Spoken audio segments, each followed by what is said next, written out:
Chapter 884. The young man responded and was about to help Jiang Pingji get on the horse. However, Jiang Pingji didn't need his help.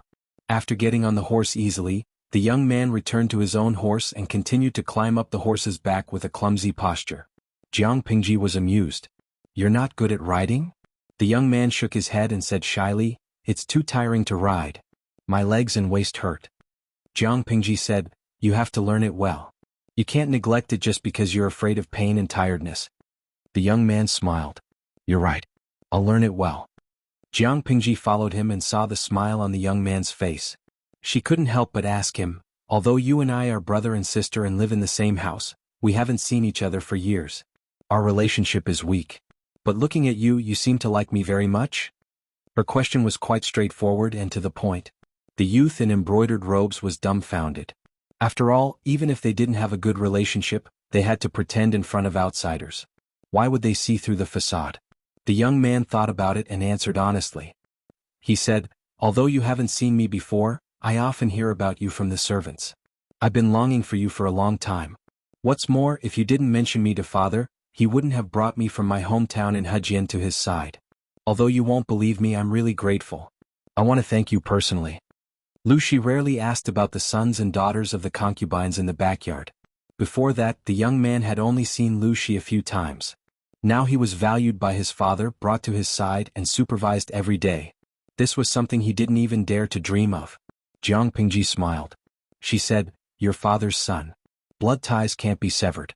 Even if I didn't mention this to father, you should consider marriage. He can't just ignore you. I really didn't do much." The young man said, "No matter what, I still like you very much. Father always said that if I could have 30% of your understanding, he would be satisfied. However, I feel that life is short and it's time to have fun. Understanding is something you're born with. It can't be forced. No matter how hard I try, I can't do it well. I might as well forget about it. Anyway, father and sister won't let me starve to death on the streets." Jiang Pingji couldn't help but smile. She said, "Life is short, so it's time to have fun?" Zisher often said the same thing. "If you meet, you might have a common language. You're the son of the family. Father won't allow you to muddle along." The embroidered-clothed youth said, "Zisher? Was it Feng Zhen who worked for sister?" Listening to the elder sister's words, the younger brother was a little curious. However, he is a talent that elder sister needs to use. He can't be like little brother who wastes his time seeking pleasure. Little brother shouldn't lead him astray. Jiang Pingji was amused by the young man in embroidered clothes. Feng Zhen was a seasoned veteran in the world of romance. If anyone was to be led astray, it would be Feng Zhen who led others astray. The youth in embroidered clothes was very talkative. He looked a little shy, but his personality was very cheerful. There was almost no awkward silence. Seeing that they were about to enter the city, Jiang Pingji said, "You're almost 15 this year, right?" The youth in embroidered robes said, "After the 12th month, I'll be 15. Has father thought about what courtesy name he wants to give you?" Although courtesy names were given after one's coronation, father and elders could name them in advance. With Lu Shi's reputation and Jiang Pingji's status, the youth in embroidered robes had a strong backing. He had the right to choose a courtesy name in advance. The youth in embroidered robes said, "Father said a while ago that he wants to pick again. After he's done, he can look at me." Speaking of his marriage, the youth in embroidered robes was not shy. Instead, he was generous. His eyes were full of curiosity about the unknown. "Indeed, we should choose carefully." The group entered the city. There were few people on the streets. But looking at the people's attire and complexion, they were living a good life. Although Lu Shi had decided to retire behind the scenes, the mansion he lived in was still his old house. It was much larger than the mansion in Hejian.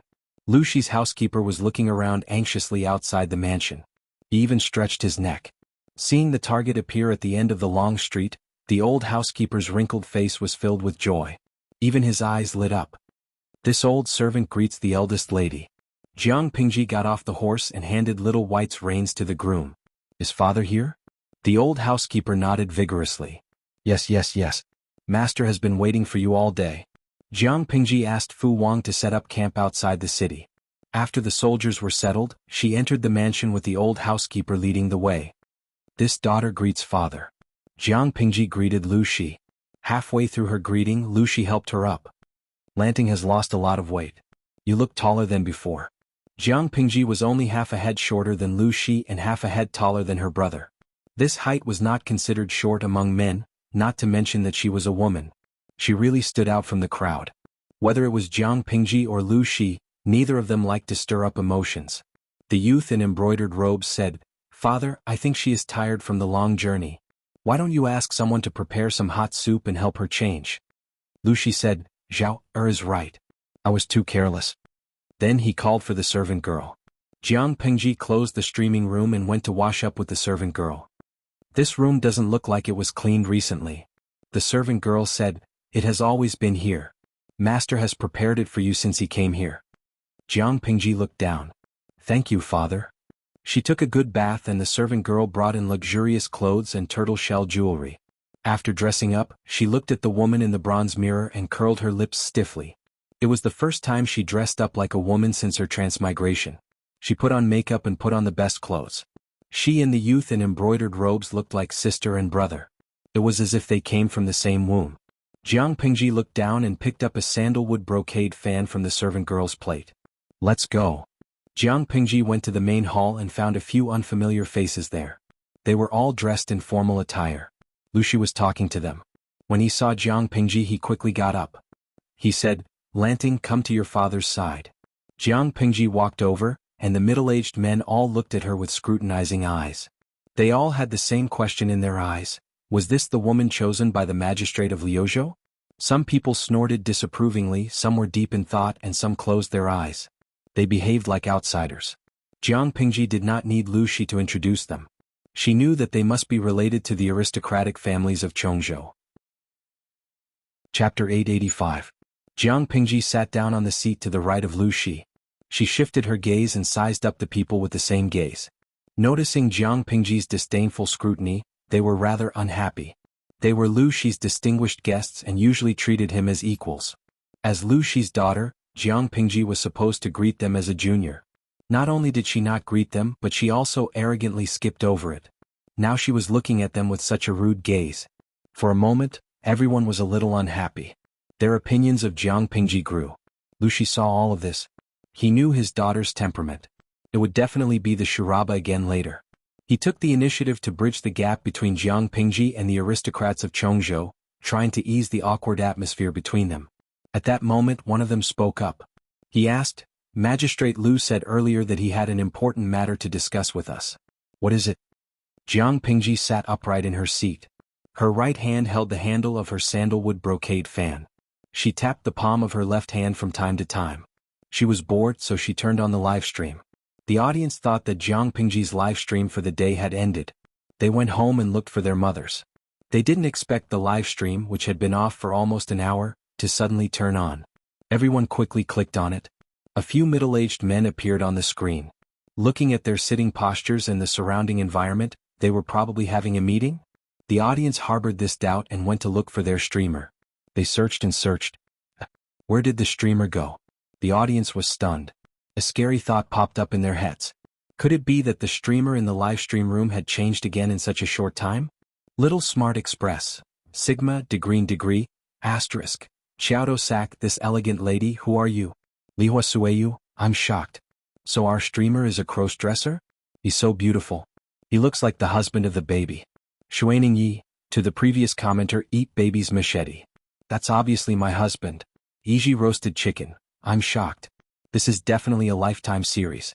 Oh my god, the streamer actually knows how to put on makeup and cross-dressing. Jiang Pingji rarely put on makeup. She was usually barefaced. Of course, her skin had always been good. Even without makeup, her looks were above average. Now, with the help of the maidservant, her looks had been raised to 10 points. Coupled with her imposing aura, she gave off the illusion that she was a queen inspecting her territory and servants. The audience in the streaming room locked their cameras on Jiang Pingji and took 360-degree screenshots. Jiang Pingji had been streaming for more than 6 years, but it was the first time the audience saw her dressed like a noble girl. After the initial shock, the audience turned their attention elsewhere, and then they heard such infuriating words. One of them said, "The Lu Prefecture overseer is in his prime. In my opinion, it's far from time for him to abdicate his position. It's not that I'm trying to sow discord, it's just that your daughter is of marriageable age. Once they got married, they would be part of the husband's family. Third Langjun is the one who inherits the title of governor of Lu province. Jianbing Guogua, who is this? Who gave him the guts to say that? Could sowing discord be any more despicable? Jinju Milk Tea, I'm afraid he doesn't know how to spell the word death. Gubuli Baozi, streamer, don't be a coward. Give him a slap and let him have a taste of what it means to be a spinning top. He's so thick-skinned. Why doesn't he take a piss and look at himself? Is our little fairy someone you mortals can casually criticize? The audience was fuming with rage. Who didn't crawl out of their mother's womb? Only this person was special. He actually came out of the chrysanthemum? So he was a cut above others? The audience was filled with righteous indignation. They believed that Jiang Pingji wouldn't be at a disadvantage, but allowing such a clown to jump around in front of them would affect the mood of their little fairy streamer. If their little fairy was unhappy, they couldn't be happy either. Do you know what a little fairy is? That's the Tai Sui. Provoking the Tai Sui means you have a death wish. Jiang Pingji maintained an upright sitting posture, but the corner of her lips had a sneer of mockery. Lu Zhao quietly lowered his presence. He ate and drank, showing signs of getting closer to Yang Si. Otherwise, what else could he do? This was a meeting between the big shots. Anyone's arm was thicker than his thigh. For the sake of his life, it was better for him to be a quiet, handsome man. Regardless of whether it was his unfathomable sister, his black-hearted and merciless father, or the big shots from the aristocratic families in Chongzhou, he couldn't afford to offend any of them. Unfortunately, I'm not the mountain. When the mountain comes, it's me. Lu Zhao was implicated even though he was lying down. Hearing someone talk about him, he raised his head in a daze. He recalled what the person had just said and suddenly broke out in a cold sweat. He glanced at the unhappy Lu Shi and the expressionless Jiang Pingji from the corner of his eyes. He hurriedly laughed dryly and tried to salvage the situation. Uncles, you think too highly of me. Everyone knows of my sister's talent. You're already the lord of a prefecture before you're 20 years old. Now you can even share my father's burdens. How can I be mentioned in the same breath as you? To tell you the truth, I'm neither good at literature nor martial arts. The teacher always scolds me for being a blockhead and not being of great use. From now on, I only hope that you can take pity on this good-for-nothing brother of yours and guide him. Lu Zhao belittled himself to be worthless and even revealed a bashful and silly smile. His cowardly attitude made the elders of the aristocratic families look at him with disdain. Lu Zhao had already backed down, but the person just now was not willing to let it go so easily. He continued to stroke his beard with a smile and said to himself, like father, like son. Why are you so humble, Third Langjun? There are many late bloomers in this world. You're the son of the governor of Lu Prefecture. Your future is limitless. Moreover, since ancient times, it has always been the male who inherits the family business. How can a son-in-law inherit it? Isn't this giving someone else's dowry for nothing and cutting off the family line? If the ancestors knew about this in the afterlife, they might even scold their descendants for being unfilial. For this reason, Third Langjun should study hard and strive to inherit the family line as soon as possible. The more he listened, the worse Lu Zhao's expression became. Today's main character was his sister, not him. This old thing who couldn't distinguish between the important and the important. Did he want to roast him to death? Lu Zhao was about to speak when he heard a soft sound. It was neither soft nor loud, but it was enough to attract everyone's attention. He saw his sister open the sandalwood brocade fan in her hand, revealing the beautiful mountains and rivers painted on the fan. The person heard the noise and provoked her maliciously. What? Does the eldest lady of the Lu family think that I'm wrong? Jiang Pingji looked at him with a cold smile. The person smiled proudly as if he had won a battle. In his opinion, Jiang Pingji couldn't win against him in an argument, so she had nothing to say. Tieske, he thought she would be difficult to deal with. To put it bluntly, she was just a woman who could not withstand a single blow. Chapter 886. Hearing that, the man's face turned green and white. Jiang Pingji waved her fan and said leisurely, "You have a good relationship with my father, but you don't have the right to call yourself my elder, let alone address me as the eldest lady of the Lu family. Is that something you can call me? To put it bluntly, you have already offended your superiors and have no respect for the law. According to Dongqing's laws, if I want to punish you with a small punishment, no one can find fault with it, right?" The man's expression froze. He couldn't breathe, but he couldn't swallow it. Not long ago he was still proud of himself, laughing at the little girl who gave in to him. He didn't expect her to use her power to oppress him. Did she have no shame? Oh, the little fairy has always been shameless. To prevent Jiang Pingji from continuing to attack him, He could only tidy up his state of mind and solemnly pay his respects just now. Jiang Pingji suddenly stabbed him in the heart. Just now you said that I am of marriageable age. To put it bluntly, it's something that even my father doesn't care about, but you can't wait. At the very least, I can find a son-in-law, and their children will all have the surname Liu. After all, they will still have the blood of the Liu family. It's better than adopting someone else's fake son and pretending to raise him as one's own son. It's better. After she finished speaking, she looked at him with a faint smile. She raised her hand and closed the sandalwood brocade fan, tapping it rhythmically on her palm. The man's expression became extremely ugly. Not only was Jiang Pingji using her power to oppress him, but there was also the meaning behind her words. Everyone in Chongzhou knew that it was difficult for him to have children. He had many daughters, but there was no sign of a son. To prevent the direct line of descent from being abandoned, he could only adopt a nephew from one of his brothers as a fake son. He was still fuming. He didn't expect such an embarrassing matter to be spoken of in public by a little girl who was still wet behind the ears. His reputation was on the floor. Didn't Liu Shi just rush to Chongzhou today? Why was he so familiar with the matters in Chongzhou? Unbeknownst to him, Jiang Pingji had no time to understand the power network in Chongzhou, let alone know who they were. But that wasn't important. Jiang Pingji lowered her eyes and said, "Since it's your first offense, I won't hold it against you. Get up." The man was furious. When the others saw the situation, they re-evaluated Jiang Pingji. Zhang Xian had thought that the other party had a good temper, but from the looks of it, it turned out that the other party had a sharp personality. She didn't understand the ways of the world. If she didn't know how to build a good relationship with them at this time, she would suffer in the future. Chongzhou was not a place where a prefecture magistrate could cover the sky with one hand.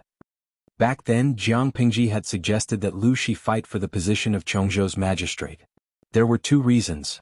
The aristocratic families were scarce and they were rich in sandalwood. Landowning households were scarce, but it wasn't as if they didn't exist. On the contrary, it was precisely because of the small number of landowning households that they were especially close to one another, and their marriages were also very solid. Liu Shi had been operating in Chongzhou for many years and had only obtained a portion of the authority. The other portion was in the hands of these aristocratic families. If they sincerely wanted to cause trouble for Jiang Pingji, although it would not be to the extent of making it difficult for her to move, it would be enough to annoy her to the point of being badly battered. Liu Shi purposely arranged for both parties to meet. His original intention was to let Jiang Pingji familiarize herself with them so that they could interact more easily in the future. Who would have thought that Jiang Pingji's side would be cold and uncooperative? The aristocratic families of Chongzhou would bully Jiang Pingji because she was a woman and she was young. If Jiang Pingji was really declining, the portion of authority that Liu Shi had given her would be completely swallowed up by these aristocratic families. Everyone knew how to calculate, it was just a matter of who was faster and smarter. Without a doubt, Jiang Pingji had a personality that refused to be taken advantage of. How could she tolerate others giving her a bad attitude? She secretly gestured to Liyun, who was guarding outside. With the cover of her loose and luxurious robes, no one noticed. Liu Shi, who was at the side, spoke up to smooth things over. At the same time, he glanced at Jiang Pingji with a worried gaze. The maids carried the dining table and filed in from outside. Liu Zhao, who was squatting in the corner, saw them and his eyes lit up. At the banquet, Jiang Pingji was not facing one person's provocation. She was facing the combined suppression of all the stubborn forces in Chongzhou. However, she had already mentioned her status as the prefecture magistrate. The others could not use their status as elders to criticize her. Even so, they still had ways to make things difficult for Jiang Pingji. It seemed like they were asking her how she would govern Chongzhou in the future, but in reality, they were hinting to her not to be too stupid. Chongzhou was not her Wanzhou. The atmosphere here was very tough. Even if she was the noble prefecture magistrate, if she was unlucky and accidentally encountered a group of horse bandits who ran out to take advantage of her, she would not be able to call for help even if she called for help. It was a concern on the surface, but it was actually a threat. Liu Zhao, who was a bystander, was watching the immortals fight. He was excited to watch and was even more determined not to get involved. It was not bad to be a quiet and handsome man, to be a rarely seen sibling clan, and to be free and unfettered for a lifetime. After 3 rounds of wine, Jiang Pingji had already roughly explained her plan to farm land. The heads of the various families all declined. Taking advantage of the chaos in Chongzhou, they used tricks and plunder to annex countless fertile lands and mansions. In other words, as long as there was land in the entire Chongzhou that could be farmed, it was basically theirs. If Jiang Pingji wanted to farm land on a large scale, she would definitely have to borrow land from them. It was fine to borrow things, but she was afraid that once she lent it, she would not be able to get it back. Moreover, why would a weak woman need so much land? Farm land to deal with the northern borderline? Was she out of her mind? If she was willing to sacrifice her looks to get closer to the northern borderline, she might be able to exchange for 3 to 5 years of peace for the people of Chongzhou. None of them were willing to agree. Once it involved their own interests, the heads of the aristocratic families were like the reincarnation of loaches. They were all slippery. One said that they did not have much land. Those were the sacrificial fields of their clan and could not be lent out. One said that their fields were all barren dry land. Even if they lent it out, the crops planted there would not be able to survive. One said that their fertile lands were all within the borders of the 3 cities that the northern borderline had snatched away. In name it was theirs, but in reality, it was all the northern borderlines. There were also people who complained that they were poor. It was not a problem to borrow the land, but they had to pay high rent. They could not let their families starve. Other than that, there were all kinds of reasons that emerged endlessly. It made people speechless. Was this the head of the aristocratic families or the head of the gangsters in the marketplace? Jiang Pingji was not in a hurry. She drank her wine on her own and occasionally talked to Lu Shi. She looked unmoved. The heads of the families were also waiting patiently.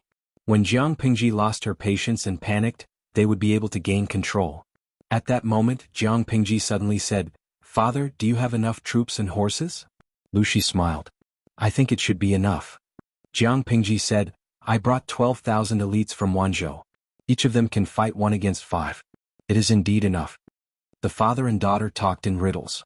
The others had a bad feeling. As if to confirm their guess, there was a concentrated sound of armor rubbing against each other. What's going on outside? Jiang Pingji knocked the closed fan on the table with a bang. The crisp sound broke the tense atmosphere.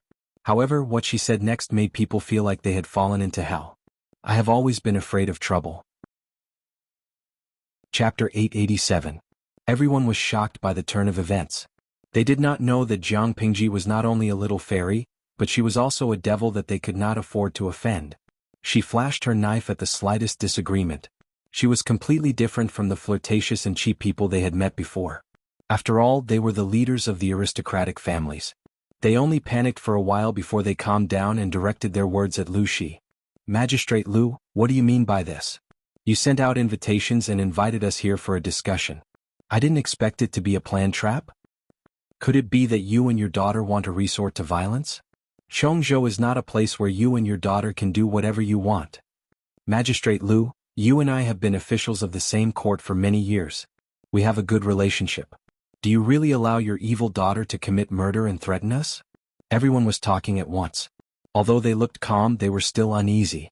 Judging from the dense footsteps outside, if Lu Shi and his daughter refused to let them go, they would not be able to escape even if they had wings. Lu Shi did not react from beginning to end.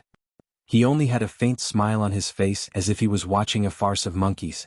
Lu Zhao, who was watching from the sidelines, was stunned. He hurriedly took 2 steps on his knees. Before he left, he did not forget to grab a luxurious brocade fan with a strong fragrance. "Sister, look at your posture. Don't hurt your brother by mistake."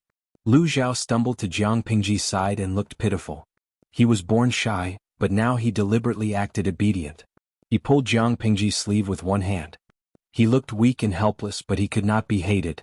Jiang Pingji smiled and used the sandalwood brocade fan in her hand to hit his hand. He felt a little pain and let go. His eyes were full of pity. Seeing him like that, Jiang Pingji said, "Stay here. Don't run around. Otherwise, I'm afraid I won't be able to protect you when things get chaotic." Lu Zhao nodded heavily as if he took her words as an imperial edict. After his heart calmed down, he once again leisurely watched from the sidelines. As he expected, his elder sister, who he did not know the limits of, had terrifying combat power. She would make a big deal out of a disagreement. Although it was a little rough, it was still a good way to establish her authority. One could not use elegant methods to deal with gangsters. Jiang Pingji said, "What do you mean by indulging your daughter to commit murder? When did I want your lives?" The faces of the leaders of the aristocratic families changed. They hadn't expected Lu Shi to be determined to retire. If that was not the case, he would have spoken out to explain or mediate the situation, instead of watching from the sidelines and letting Lu Shi control the situation. If they didn't have any ill intentions, why would they send troops to besiege us? One of them sneered and said, "In this old man's opinion, it's clear that they failed to borrow the land, so they resorted to force and tried to seize it by force." Jiang Pingji raised her eyelids and said with a sarcastic smile, "Snatch? Isn't it?" Jiang Pingji said, "In my opinion this shouldn't be considered robbery. You took it from the hands of the common people by force, forcing them to leave their homes and have nowhere else to go. Now that I have taken the stolen goods from your hands, I am also enforcing justice on behalf of the heavens. How can you say it is robbery?" The audience in the streaming room kept cheering for Jiang Pingji. Many of them called until they ran out of phone bills. Yes, a head-on confrontation. A group of old fellows dared to bully their little fairy. They must be out of their minds. Zujie's Haonan, streamer, confront them head-on. Don't be a coward, we strongly support you. Lanky Yubus, I hate these insatiable vampires the most. According to the streamer's previous analysis, the land in Chongzhou that can support large-scale farming has all fallen into the hands of these vampires. Don't these people have any F***king idea of the trickery? Diwu Luo, what should we do? I feel that this streaming room can't continue. I actually agree with the streamer's opinion. Regardless of the form of robbery, it was robbery. However, Jiang Pingji, the bandit, could describe her robbing behavior in such a dignified manner that her fanboys and girls cheered for her crazily. Many of the audience laughed at themselves and continued to support Jiang Pingji after they finished mocking her. Lu Zhao, who was hiding behind Jiang Pingji, also looked surprised. He had been living in the backyard of the Lu residence since he was a child. He was a nameless and neglected son of a concubine. Fortunately, he was optimistic and steady by nature. The servants did not treat him harshly, so he gradually got used to muddling through his days. However, deep in his bones, he still had the ambition of a normal person and the desire to pursue the strong. Jiang Pingji's domineering attitude, on the contrary, shocked and fascinated him. It was as if something had suddenly poked at his weak spot. Yes, sister said that it wasn't robbery, so it wasn't robbery. Lu Zhao stuck his head out to support Jiang Pingji. A lean and strong hand pressed on his head and pressed him back. Jiang Pingji said, "Just stay at the side and watch the show." Who allowed you to speak? As soon as she finished speaking, two tall and strong men of different styles walked in from outside. Both of them wore awe-inspiring armor. Upon closer inspection, it was Fu Wang and Li Yun. The two of them bowed to Jiang Pingji and said, "Greetings, my lord." Fu Wang continued, "My lord, the arrangements outside have been completed." Jiang Pingji smiled and said, "Did you find the assassin?" Everyone was dumbfounded. There was an assassin? Why didn't they know? An ominous premonition arose in the hearts of the leaders of the aristocratic families. "The assassin is here," Fu Wang said. Jiang Pingji said, "Good." She stood up gracefully and raised her hand to unsheathe the luxurious sword hanging from Lu Zhao's waist. "Who is the assassin?" Fu Wang said, "The assassin tried to assassinate my lord just now, but unexpectedly, my lord has extraordinary skills and escaped the assassination attempt." The assassin saw that the situation was not good and took the people present as hostages in an attempt to escape from the heavy encirclement. "My lord, what should we do now? Although the hostages are important, we can't let the assassin go so easily." Jiang Pingji sneered. Fu Wang said again, but if the assassin has evil intentions." The audience was stunned. Was Fu Wang talking in his sleep? The leaders of the aristocratic families understood, and their faces turned ashen. Lu Shi was determined to make life difficult for them. Where was the assassin? It was just an excuse from her, hinting that if they did not obey, they would become souls under the sword of an imaginary assassin. "Lu Shi, how dare you?" Jiang Pingji said, "Why wouldn't I dare?" Having said that, Li Yun, who was at the side, quickly captured the man and brought him before Jiang Pingji. The man tried to struggle, but Li Yun's grip was too strong. He could not move an inch. "Bah! If you have the guts, then kill me. Otherwise, I'll make sure you regret it in the future." Jiang Pingji said, "Since you've said so, how can I let you live?" As soon as she finished speaking, everyone revealed a startled expression. Did she want to kill him? Before he could restrain his expression, his body was pierced by the luxurious sword that looked like a work of art. She actually killed him. Chapter 888. Pulling out the long sword, the man's body was like a mountain of flesh. He suddenly fell to the ground and died with his eyes wide open. "I thought you would know what's good for you and me. I didn't expect all of you to be so eager to die." Jiang Pingji moved her wrist slightly and flung the blood off the blade. Lu Zhao muttered behind her. "These aristocratic families have deep roots in Chongzhou. Sister, you killed their people. I'm afraid you've created a death grudge. There aren't many decent big powers in Chongzhou. Are they considered aristocratic families? They're at most a few generations of nouveau riches. When there are no tigers in the mountains, the monkeys call themselves kings. His father had been too benevolent and treated them with courtesy, which had instead encouraged their arrogance. To deal with such people we can only use more immoral methods.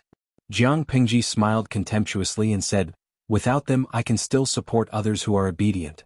I only need people who are obedient and sensible. Those who are disobedient and insensible, if they die then so be it. There's no pity. Lu Zhao was embarrassed and did not speak. That was what he said, but who had the guts to be so ruthless? Jiang Pingji looked at everyone's fearful expression and felt much better. She teased, moreover, Zisher and Wenjing have already brought people to surround their residences. If they dare to act rashly, so what if we exterminate their family? What? They received news that Lu Shi had just arrived in Chongzhou. How could he have the time to make such arrangements? Thinking of this, they turned their gazes to Lu Shi. Lu Shi, who was sitting at the head of the table, was indifferent. They had really wronged Lu Shi. Lu Shi had invited them to a banquet today to help Jiang Pingji connect with the aristocratic families in Chongzhou. However, his daughter had already grown up and had her own ideas. Moreover, Feng Zhen and Qiguan Rang beside her were decisive and ruthless people. Others took one step at a time while they took one step at a time. Chongzhou's vermin forces had probably been targeted by the two during the march. Even if it wasn't today, it would be tomorrow. There would be bloodshed one day. It was just that the time had been brought forward. The massacre of the aristocratic families in Hu County had been left unresolved because of Lu Shi's interference. He never thought that Chongzhou would be the target of history. Lu Shi sighed in his heart. Lu Zhao asked Jiang Pingji, "Sister, what should we do with the others?" Was he going to kill them as well? Since he had already killed one person, it was enough to make an example out of them. They would obediently lend the land needed for farming. From Lu Zhao's point of view, he didn't agree with killing the remaining people. It was not that he did not dare to kill them, but these people were related to the stability of Chongzhou. If he killed them all at once, it would easily cause trouble. Jiang Pingji rolled her eyes and glanced at him from above. Kill him. Initially, he wanted to familiarize himself with the powers in Chongzhou before making his move. Now that he had made his move, it was a good opportunity to catch them off guard. Li Yun and Fu Wang cupped their fists and accepted the order. Seeing the situation, those people knew that their lives were in danger. One by one, they drew their swords and prepared to fight to the death. Unfortunately, they had been pampered for a long time, and the martial arts they had learned in the past were rusty. Their swords were more for decoration than for practical use. Fu Wang and Li Yun were both valiant generals who were adept in battle. Killing these fat and weak people could not be any easier. Blood flowed like a river inside the house, and the shouts of killing outside had already subsided. These people did not attend the banquet alone. They brought dozens of guards with them, but they had all been executed. Looking at the corpses lying on the floor in the house, Fu Wang carefully examined each person to ensure that they were dead before replying to Jiang Pingji. "They've all been executed." Jiang Pingji said, "I got it. Get someone to come over and bury their corpses." Lu Shi was used to it. Lu Zhao had yet to recover from the shock. The audience in the streaming room had a diverse range of opinions. Some of the audience in the red bullet screen mocked that it was too bloody, some were worried that Jiang Pingji would be condemned by the public if she killed too many people at once, some thought that Jiang Pingji was a pervert who killed people without saying a word, and some were so disgusted that they went to empty their stomachs. As for the audience in the blue bullet screen, their reaction was exceptionally unanimous. Gande Ganges Hui, is this an act? Sanqian by Heifangking Si, this is a streaming from another dimension. How is this acting? The streamer really killed people. The audience in the red bullet screen had long been accustomed to Jiang Pingji's decisive character. They were not surprised no matter what she did. The audience in the blue bullet screen was different. They had more or less seen or heard about the content of the former streamer. The content was either a variety of eye-catching scenes or battles in the harem. Most of them were battles that did not involve blood. Even when the scene of refugees rushing to Wanzhou was broadcasted later, the audience only saw pitiful refugees, cruel human nature, and a desolate environment. When had they ever seen murder? As for the few times when Jiang Pingji brutally killed the time traveler, the streaming room was forcibly shut down a second before the time traveler died. In other words, they rarely saw bloody scenes. What about now? Several living lives disappeared in front of their eyes. The corpses were decapitated and their limbs were mutilated. Why did the streamer kill them? Was it just because they mocked Jiang Pingji just now? Thinking of this, the sense of justice in many people's hearts exploded.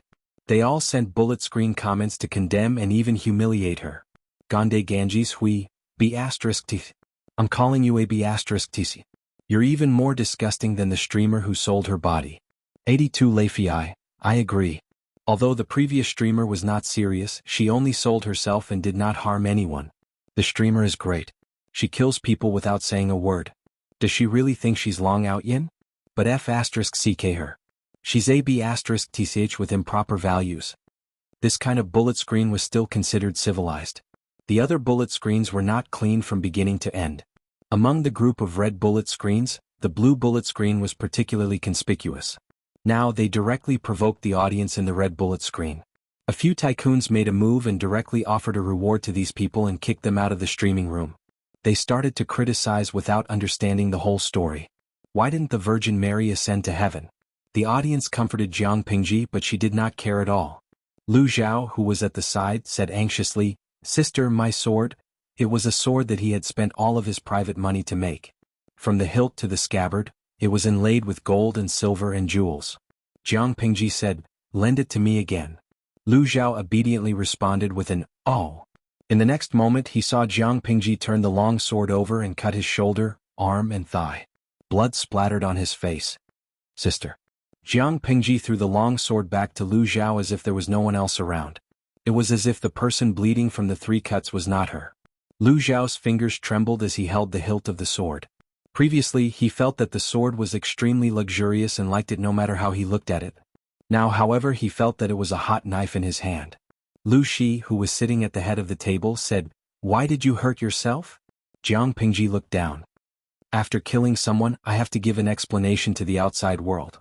These people have been plotting for a long time. They secretly allied with the 3 tribes of the northern borderline. Under the instructions of the northern borderline, they invaded the people's fields. Now they want to assassinate us, father and daughter. After they failed, they were killed by me. Considering that they have contributed a lot to the people of Chongzhou, they are pardoned and their bodies can be returned home." Lu Shi laughed. "If that's the case, we can't let Lanting bear the burden alone." After saying that, Lu Shi stabbed himself as well. Chapter 889. Sister. Come on. I'm not afraid. Lu Zhao trembled as he passed the sword in his hand to Jiang Pingji. Although he spoke bravely, one could tell how scared he was by looking at his trembling legs and listening to his trembling and broken words. Jiang Pingji looked down at his trembling fingers and took the sword. Lu Zhao looked like he was ready to die a martyr's death. He was just short of carving 2 words on his face. "Come on." Jiang Pingji lifted the sword. The tip of the sword wandered from Lu Zhao's sleeve to his heart. It paused for a moment, then it moved to his neck and slid down his cheek. Feeling the cold blade against his cheek, Lu Zhao swallowed nervously. After a long while he did not feel the pain that he had expected. He did not know when, but he felt his scalp loosen. His neatly tied long hair was no longer bound and flowed down like a waterfall. Lu Zhao opened his eyes in shock. He raised his hands and grabbed his hair that was draped over his shoulders. He suddenly said, "Sister?" Jiang Pingji smiled and said, "Look at how afraid you are of pain. I won't bully you anymore. Keep your sword." As she finished speaking, she twirled the sword in her hand and accurately threw it back into the scabbard at Lu Zhao's waist. He was so scared that his whole body froze. If she had thrown it crooked just now, one of your brother's kidneys might have been gone. She was really his sister. Lu Zhao hurriedly climbed up from the ground and saw that Jiang Pingji's luxurious clothes were soaked with blood. Blood was still flowing out. He felt pain just by looking at it. He really did not know what kind of mentality she had. Why was she so cruel to herself? The 3 wounds were long and deep and blood flowed out like it was free. At this rate, wouldn't he die of blood loss?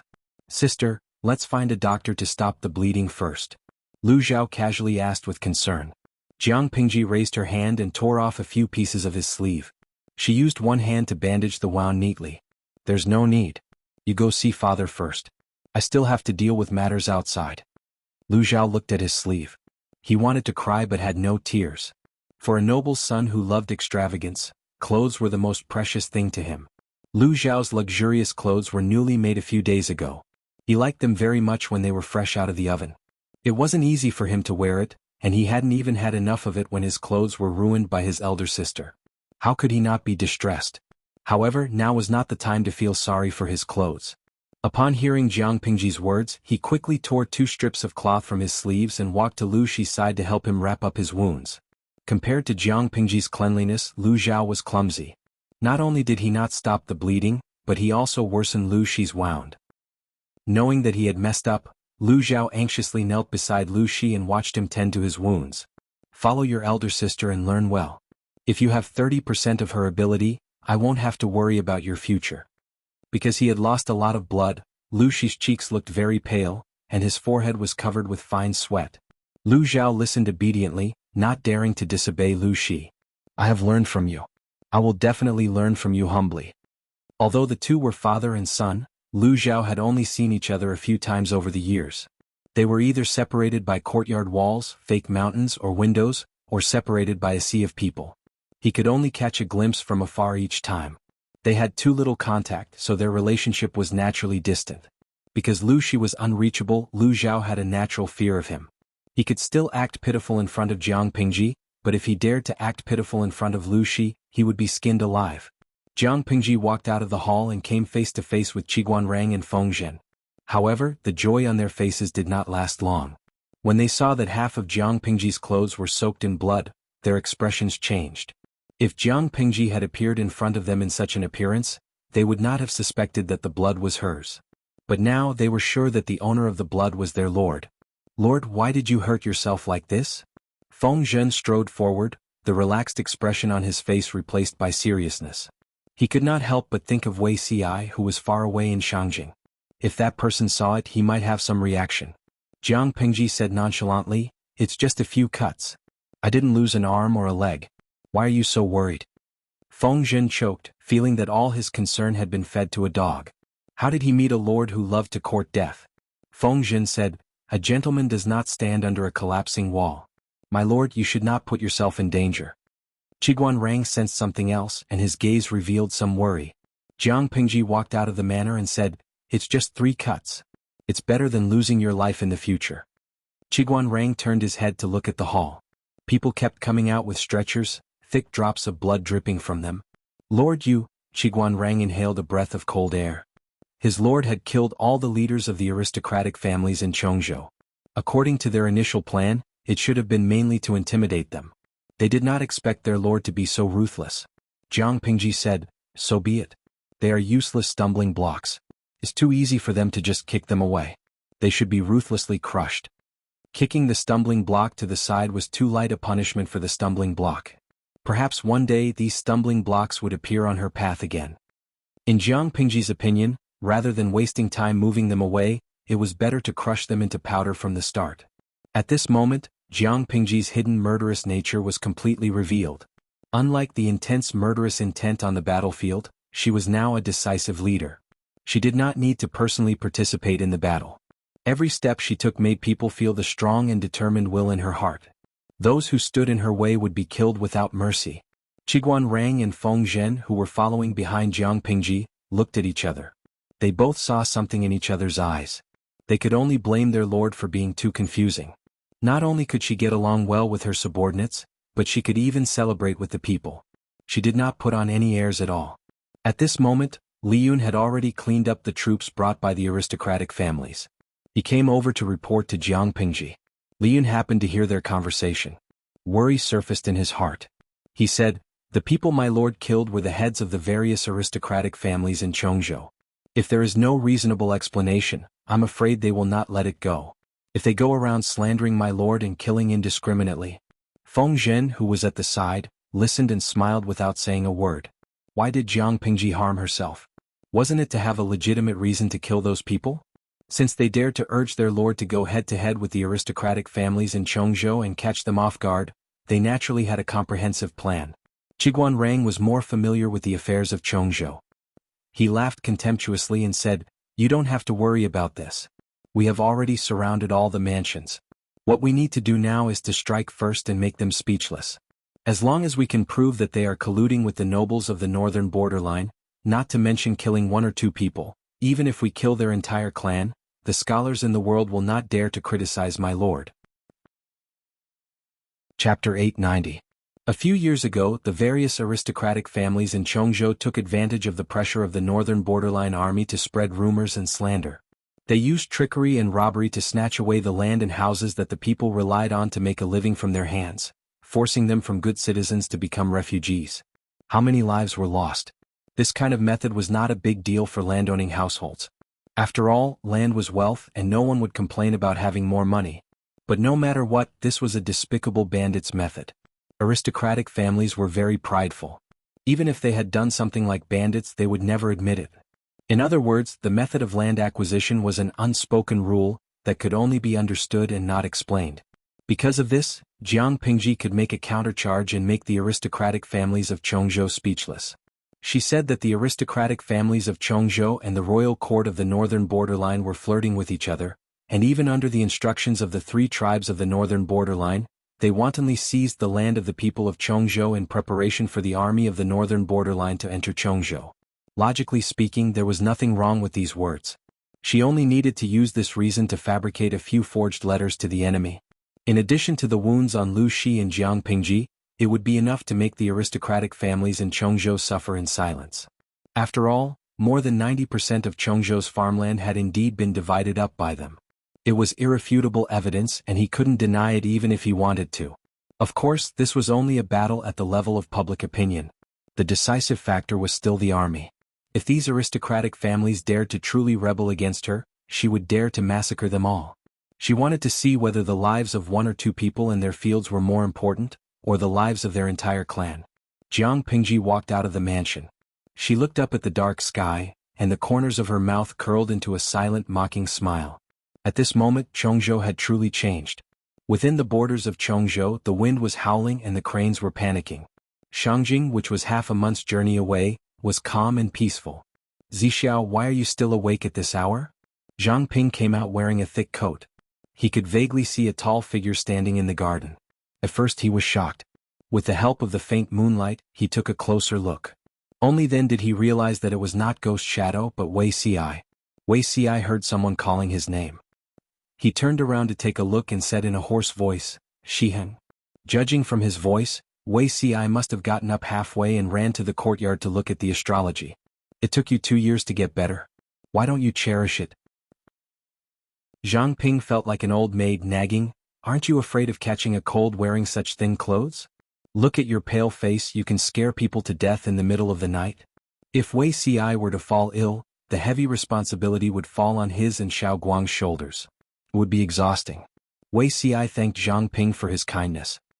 He took a deep breath and the cold air poured into his lungs, causing him to shiver from the cold. "Put it on, don't fall sick again."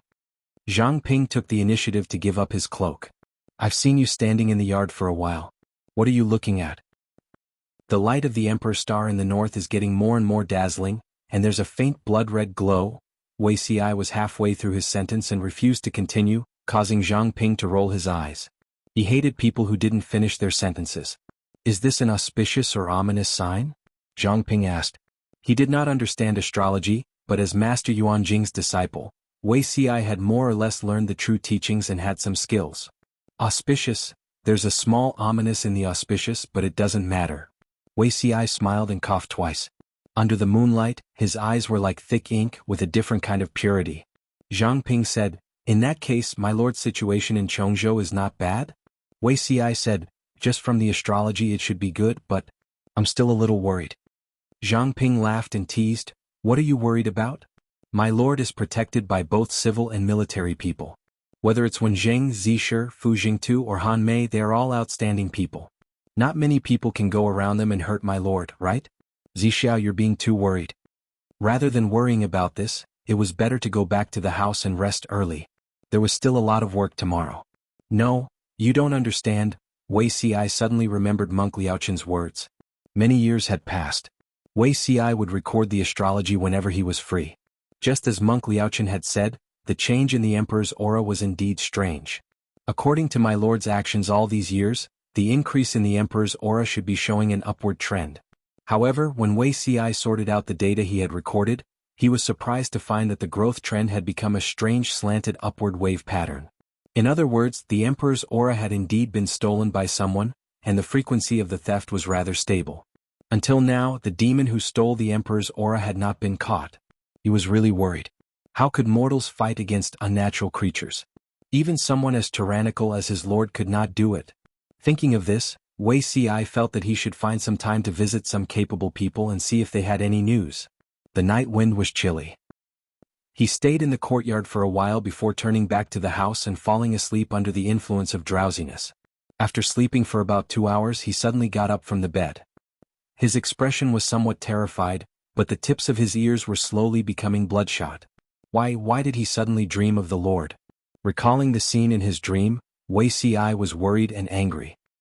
He was worried because he dreamed that his lord was dressed in a noble lady's dress. Bright red blood dyed half her body, and her wounds were still bleeding. His heart wrenched at the sight of it. However, he could not speak in the dream. He could only look at her with the cold expression that he had been familiar with for half his life. He was angry and embarrassed. Why did she seem to be able to see him in the dream? She brushed her fingers from his collarbone to his cheek, and even lingered on his lips for a long time. They clearly did not touch, but Wuxia had the illusion that his lips were touching her ice-cold fingertips. Wuxia's previous and current lives added together would not make him young. He could not help but find it funny. Someone so old actually had such an absurd dream. Although it was absurd, but it was somewhat real. Wuxia put away that strange feeling, laid down again and fell into the dream. This time he did not have any strange dreams. He slept until dawn. In Chongzhou, Jiang Pingji clicked her tongue and retracted her hand with some regret. She had been wondering when the yin-yang jade would take effect by Wuxi's side. She did not expect to see it today. Jiang Pingji used the ashes of the woman from another world to exchange for the yin-yang jade from Xie. If it was in her previous life, this thing could cause the interstellar forces to fight over it. In this world, it was basically useless. Fortunately, Jiang Pingji was quick-witted and gave it to Wuxia. She was sure that as long as it was something she gave to Wuxia, even if he did not carry it with him, he would still keep it properly. Just now, when she faintly saw Wuxi's shadow, she knew that it was the real thing. The effect was excellent. However, besides Jiang Pingji, it seemed that no one could see Wuxia. Chapter 891. Before the Hongmen banquet began, Chongzhou was still calm and peaceful. If one was more sensitive, they would realize that this was just the calm before the storm. The noble ladies of each household were busy with their own affairs. Some handled household chores, served in-laws, educated their children, beat up their concubines and played with antiques. The seemingly peaceful backyard was, in fact, surging with undercurrents.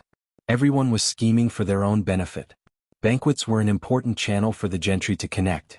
There was not a single day of rest. Today, one family would host a gathering. Tomorrow, another family would host a poetry meeting. The day after, they would send out invitations and everyone would admire the flowers and the moon together. The men went out as guests. The women in the backyard did not want to be outdone and often went out to attend banquets. The moonlight in the sky was cool. The shadows of people on the ground flickered. Their clothes were fragrant and their hair was silhouetted. Although the gentry of Chongzhou were criticized by the outside world as nouveau riche, they had decades or even centuries of history. They were far wealthier than the common people. The weather was cold, but the yard where the banquet was held was warm. There was not the slightest bit of chill. A few of the ladies who were close to each other joked. The content revolved around their husbands, their concubines, mothers-in-law, fathers-in-law, illegitimate sons and daughters, as well as the gossip of each household. Most of it was nonsense about family affairs. There was not much substance to it. But when they gathered together to complain, even the most boring topic could become interesting. As they talked, they mentioned Lu Shi, the governor of Lu Prefecture, who was in his prime. The topic got further and further away. Lu Shi was in his prime. He only had one illegitimate daughter and one illegitimate son. His second wife lived apart from him for a long time. Ever since Lu Shi came to Chongzhou, many people planned to use honey traps and tried to stuff women into Lu Shi's backyard. But he was slippery. No matter what others said or hinted, he always had a way to block the women sent by others. The men said that Lu Shi was pretending to be serious, but the ladies of Chongzhou respected him. Which ancient woman did not want her husband to only love her and have a woman in his backyard? At least before Gu Min passed away, Lu Shi's backyard only had such a person. Just this relationship was enough for them to be jealous and envious. Every time this topic was brought up, the noblewomen of Chongzhou would be extremely jealous of the deceased Gu Min Foreign. They would say that she died young and in the end, they would fakely sigh about the unfortunate fate of a beauty. After saying that, A good man like Lu Shi couldn't help but complain about his flirtatious husband. No matter if they were lowly concubines or noble concubines, he took them in one by one. The main wife had to pretend to be magnanimous on the surface, but she also had to address those coquettish sluts as sisters. It was disgusting. I heard that the daughter of the Lu prefecture overseer is coming. Today's banquet is for that girl. It was unknown which Furin had blurted this out, but the reactions of the other Furins were very calm. Some of them even secretly sneered. She's just a little girl. How is she worthy of being treated so seriously by a man? In the eyes of many ladies, Jiang Pingji's arrival coincided with Lu Shi's invitation to the aristocratic families. After all, she was just a woman. No matter how capable she was, she would still have to marry and have children. She would have to stay in the backyard and do housework for a man for the rest of her life. For Lu Shi's daughter to be able to become Wanzhou's governor was already very impressive. They didn't think that Jiang Pingji could go any further. They even thought that she was a little silly. It would have been better if she had obediently enjoyed her father's protection and lived a carefree life as a noble daughter of an aristocratic family. Instead, she had to show her face in public and imitate Master Su of the previous dynasty. What would happen in the end? She might not be able to compete with the men, and she would have wasted the most important years of a woman's life for nothing. As for the rumors that Lu Shi was going to retire behind the scenes and give power to Lu Shi, that was even more ridiculous. This kind of unrealistic news will make people laugh if I say it. That's true. She's just a girl in the boudoir. How capable can she be? I heard that girl Lu is already 18 years old. She's still not engaged at this age. Won't she be an old lady in 2 years? The Lu prefecture overseer is quite concerned about this daughter of the official wife. He should be keeping an eye out for her, right? However, a girl who hangs around outside all day. I heard that she often hangs out with those uncouth peasants. Who would dare to have a daughter-in-law like her? Even if he treats her well for the sake of the Lu prefecture overseer, a father-in-law can't simply interfere with his son-in-law's backyard. In my opinion, that girl Lu. Tiske. This topic was very new to them. For a moment they were talking enthusiastically and unknowingly, the topic had strayed. A young madam said, "Could it be that the Lu prefecture overseer's banquet is for the marriage of this daughter of the official wife?" Lu Shi's influence was in Chongzhou and Hu County. For the sake of his daughter, he would definitely choose a son-in-law within his sphere of influence. Many people felt that this speculation made sense. If a reasonable person had heard their conversation, he would probably laugh his head off.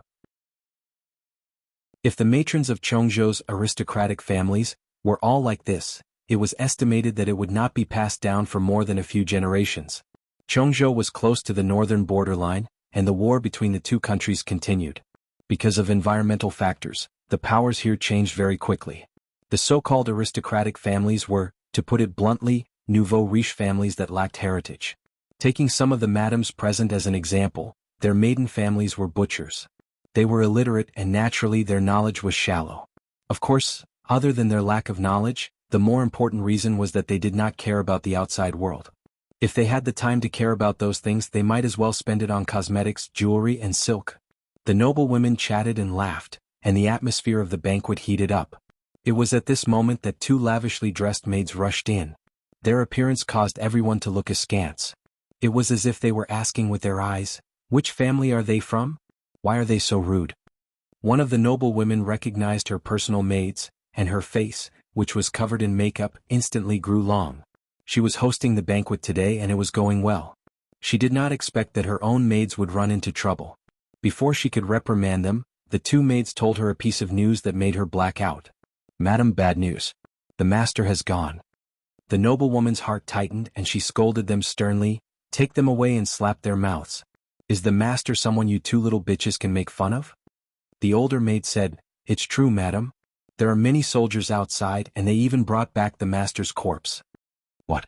This news was like a heavy hammer.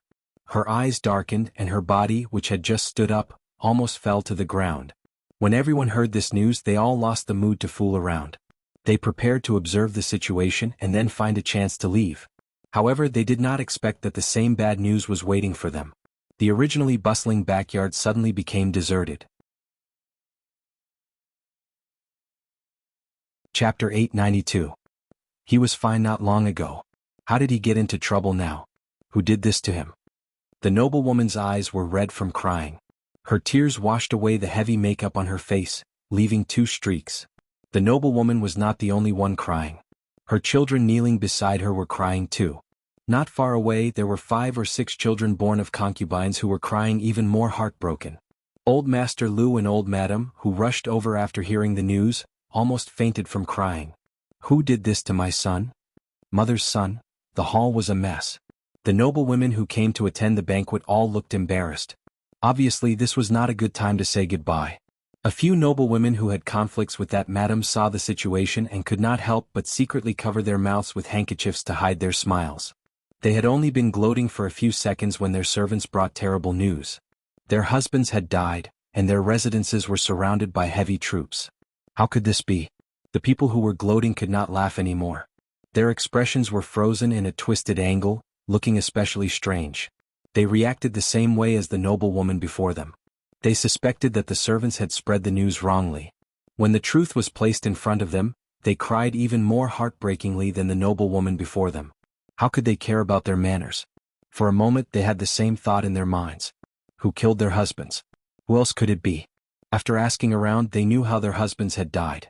They plotted to murder the 2 Lu governors, secretly colluded with the nobles of the northern borderline, and attempted to overthrow Chongzhou with the northern borderline. However, the winner takes all. They failed at the last step. Their plan had been seen through by Madame Lu and Madame Lu in advance, and they had been killed instead. If the dead man had not been their husbands, they would have believed it. Lu Zhongqing, this is unfounded slander. Our ancestors were all citizens of Chongzhou. How could we collude with the northern borderline? This is clearly the Lu father and daughter who wanted to monopolize power. That's why they killed my husband with a groundless accusation. Slander. All slander. The noblewomen cried and shook their heads. Those who were mentally strong endured the pain and tried to stabilize the situation in the residences. Those who didn't have much ability sat on the ground and cried. The entire mansion was in a mess like headless flies. No matter how much they cried and made a fuss, the soldiers surrounding the mansion refused to back down or retreat. Some sent servants to resist, but they were immediately killed by the soldiers. Seeing this, they finally stopped for a while. After making a ruckus for most of the night, the matrons and elders of the various clans united to demand an explanation from Lu Shi. They did not like Lu Shi because Lu Shi was an outsider. The more power he had, the less benefits the Chongzhou aristocratic families would receive. Even so, they wouldn't do anything to Lu Shi. After all, he still had soldiers in his hands. Of course, they didn't take action not because they were merciful, but because Lu Shi was powerful. If Lu Shi did not have soldiers in his hands, not to mention being the magistrate of Chongzhou for a few years, even the grass on his grave would be as tall as a man. They hadn't done anything before, and it was even more impossible for them to do anything now. One Lu Shi was already hard enough to deal with. Now Lu Shi, who had more than 10,000 soldiers and horses with him, was even harder to defeat if the father and daughter joined forces. Even if they wanted to plot against Lu Shi, they had to wait until Lu Shi retreated behind the scenes before joining forces to bully the young Lu Shi. Anyone with a discerning eye knew that they wouldn't hurt Lu Shi and his daughter. Why would they assassinate them at such a sensitive time? It was obvious that someone had purposely set them up. Every family's mansion was heavily guarded. Apart from the matrons and elders who could enter and leave, everyone else was blocked.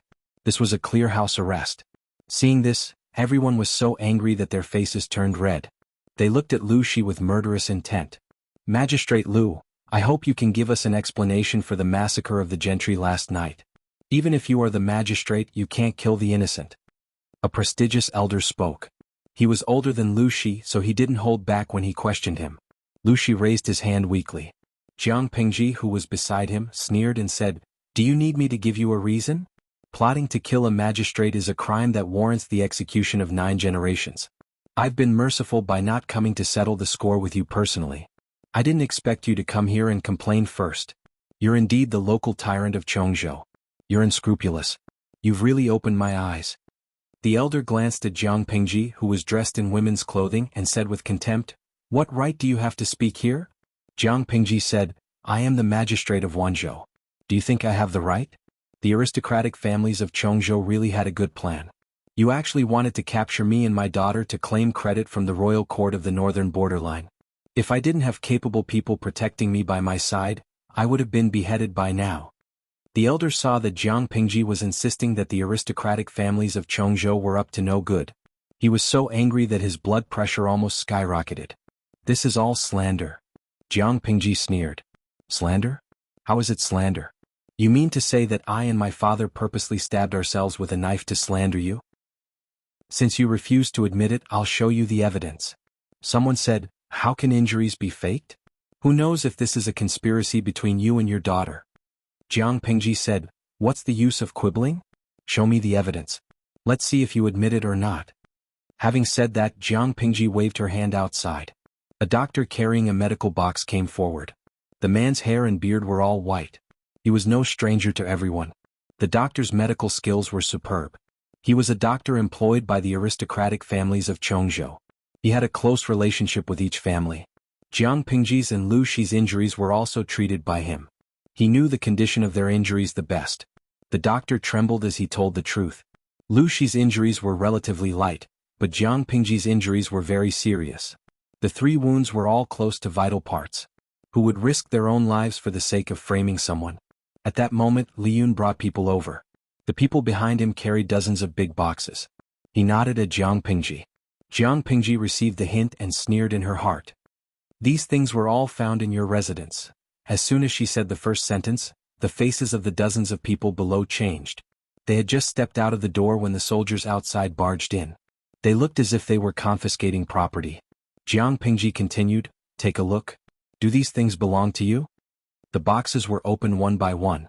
They were filled with bamboo slips, account books, land deeds, and a few letters. Chapter 893. Jiang Pingji's words were powerful and resonant. She spoke 90% truth mixed with 10% falsehood, forcibly turning black and white upside down. The group of people who were arrogant just a moment ago now seemed to be strangled by invisible hands. Their expressions were strange and comical. What? Did I say anything wrong? Jiang Pingji had a cold smile on her face. Her emotionless eyes glanced at them.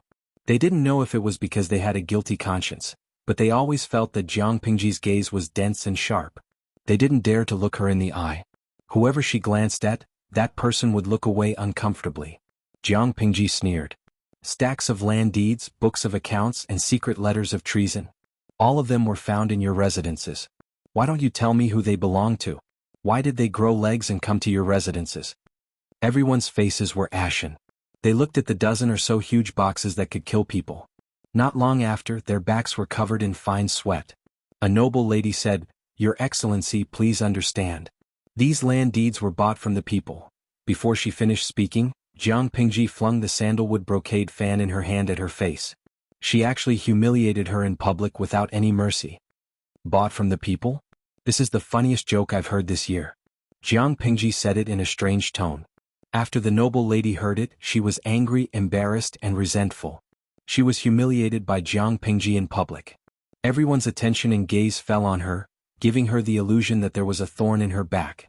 If there was a crack on the ground at that moment, she couldn't wait to crawl into it and never come out. You can buy land worth 34 strings of coins for only a few hundred coins. Why haven't I come across such a cheap sale? Jiang Pingji suppressed her anger, but her eyes were already filled with murderous intent. She really wanted to kill all of them. The noble lady still wanted to quibble. A few years ago, the northern borderline stationed a large number of troops at the border. The people were ignorant and believed the rumors. They thought that the foreign tribes of the northern borderline were about to send troops to the south. To escape the flames of war, they sold their property and land at a low price. It wasn't by force. She still had some brains. She couldn't bear the crime of treason. It would be better to work hard to whitewash themselves, and say that the land and houses were sold at a low price by the people themselves. Of course, such a pale and laughable excuse, not to mention others, even she herself did not believe it. The viewers in the live stream room mocked him as they gained a deeper understanding of how thick-skinned this person was. You ran Fij, I've lived for a long time. Does this person really treat others as fools? Or could it be that in her eyes the common people were all retarded? An item worth 34 strings of coins was being sold at a low price of a few hundred coins? Where's your shame? Forgotten in his mother's womb? Merngyang. I'm in a third-tier city, and the price of a house is about 9,000 per square meter. According to this woman, the people heard that the northern borderline was coming to fight, so they sold their houses for less than 300 per square meter? Even though the audience was experienced and knowledgeable, they were still shocked by the shamelessness of this aristocratic lady. Weikong, This person is so thick-skinned that even a Dongfeng missile can't penetrate it. For the common people in ancient times, the land was everything they had to support their families. Many people would rather die than sell their land because they knew very well that as long as the land was still in their hands, they might still have a chance of survival. As long as there was life, there was no need to worry about firewood. With the land in their hands they could grow food. If the land was taken away they would not be far from starving to death. Food was a hard currency in a chaotic world. The more chaotic the world was, the higher the price of food. How much food could the money from selling their ancestral land at a low price be exchanged for in the end? It's not a forced sale? Do you dare to touch your black heart and say that again? Jiang Pingji's face revealed a trace of a smile. She said, "At this point the evidence is irrefutable and you still dare to quibble? Use your eyes and take a good look at the people you secretly sold to the northern borderline. Who are they?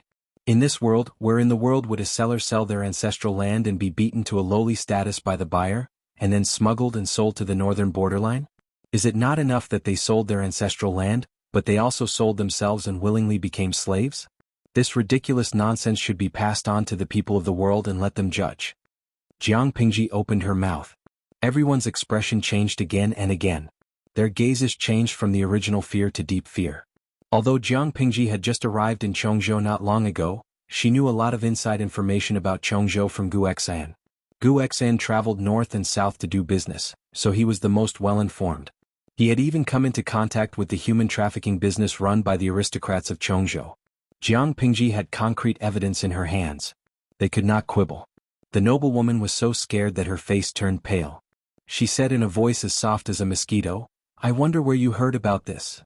Jiang Pingji glanced at her and said, "No matter where I heard it from, it's irrefutable evidence." Everyone felt as if they had fallen into an ice cellar. Looking at the situation, Jiang Pingji did not intend to let them go. One of the clan elders secretly glared at the noblewoman and scolded her for being stupid. He said, "The matter of the people's land and residences can be put aside for now and discussed in the future. However, the matter of colluding with the enemy and selling the country must be thoroughly investigated no matter what." The most important thing now was not to clear their names and forcefully buy and sell the land. Once the matter of colluding with the enemy and selling the country was determined, it would definitely bring disaster to the entire clan.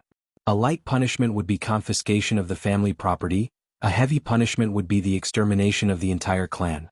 Jiang Pingji said, "This is all the evidence. What do you want to deny? If it's not colluding with the enemy and selling the country, how do you explain the fact that you took away the people's land and residences, banished them from good families, and sold them in batches to the northern borderline? Do you know what kind of life they lead in the northern borderline? Even animals live better than them. How do you explain these letters written by your clan leader himself?" Jiang Pingji opened a superstitious letter. The contents of the letter made the clan elder break out in a cold sweat. The current situation was very disadvantageous to them. Jiang Pingji was still aggressive. In their panic, they did not have the energy to carefully analyze the handwriting in the letter. Anyway, at first glance, it was indeed the handwriting they were familiar with. Even the signature was familiar. Could it be that the matter was true? Did the clan leader really collude with the people of the northern borderline behind the clan elder's back? But they occupied the land and residences only for the sake of wealth. They had no intention of betraying the country. In the words of the audience in the streaming room, if yellow mud fell into one's pants, it was still shit. They did not have the confidence to deny it. Chapter 894. Keep an eye on all of them. I'll investigate further. Jiang Pingji said to Fu Wang, "Before that, don't allow any of them to enter or leave the house or receive guests. Don't allow any servants to leave the city gate. If anyone is found to have violated the rules, kill them on the spot." Fu Wang said, "I understand." Jiang Pingji ordered people to keep the boxes and keep an eye on them day and night to prevent any mistakes. Lu Shi said, "Lanting, you're being too extreme. I'm worried that the aristocratic families in Chongzhou will act recklessly and start a mutiny." The aristocratic families that were killed were the bigger ones in Chongzhou. There were other small aristocratic families that were not involved. If Jiang Pingji made a big move, the small gentry clans would act upon hearing the news and think that they were threatened. Who knew what they would do? Jiang Pingji thought about it and said, "Father's worries are not unreasonable. That's why I didn't exterminate all of them. I'm just keeping them locked up. When they think it through and spit out what doesn't belong to them, I'll set them free." The aristocratic families in Chongzhou. Hey, we'll have time to settle the score in the future. They can escape today but they can't escape tomorrow? Lu Shi nodded and said, it's good that you think that way. It's never too late for a gentleman to take revenge. Only by judging the situation can one last.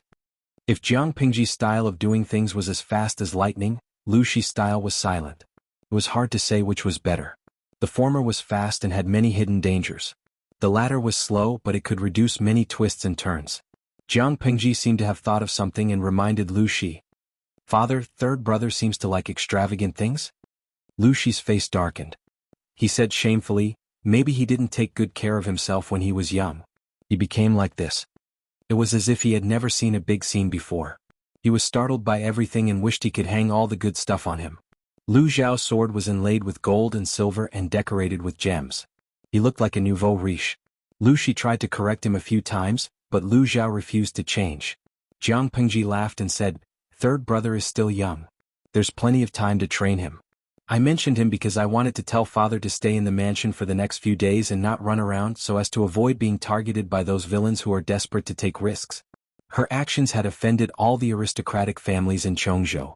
They had no way of retaliating against her. They couldn't touch Lu Shi, but it was hard to guarantee that they wouldn't target Lu Xiao. I will be careful. Lu Shi nodded and added, you be careful too.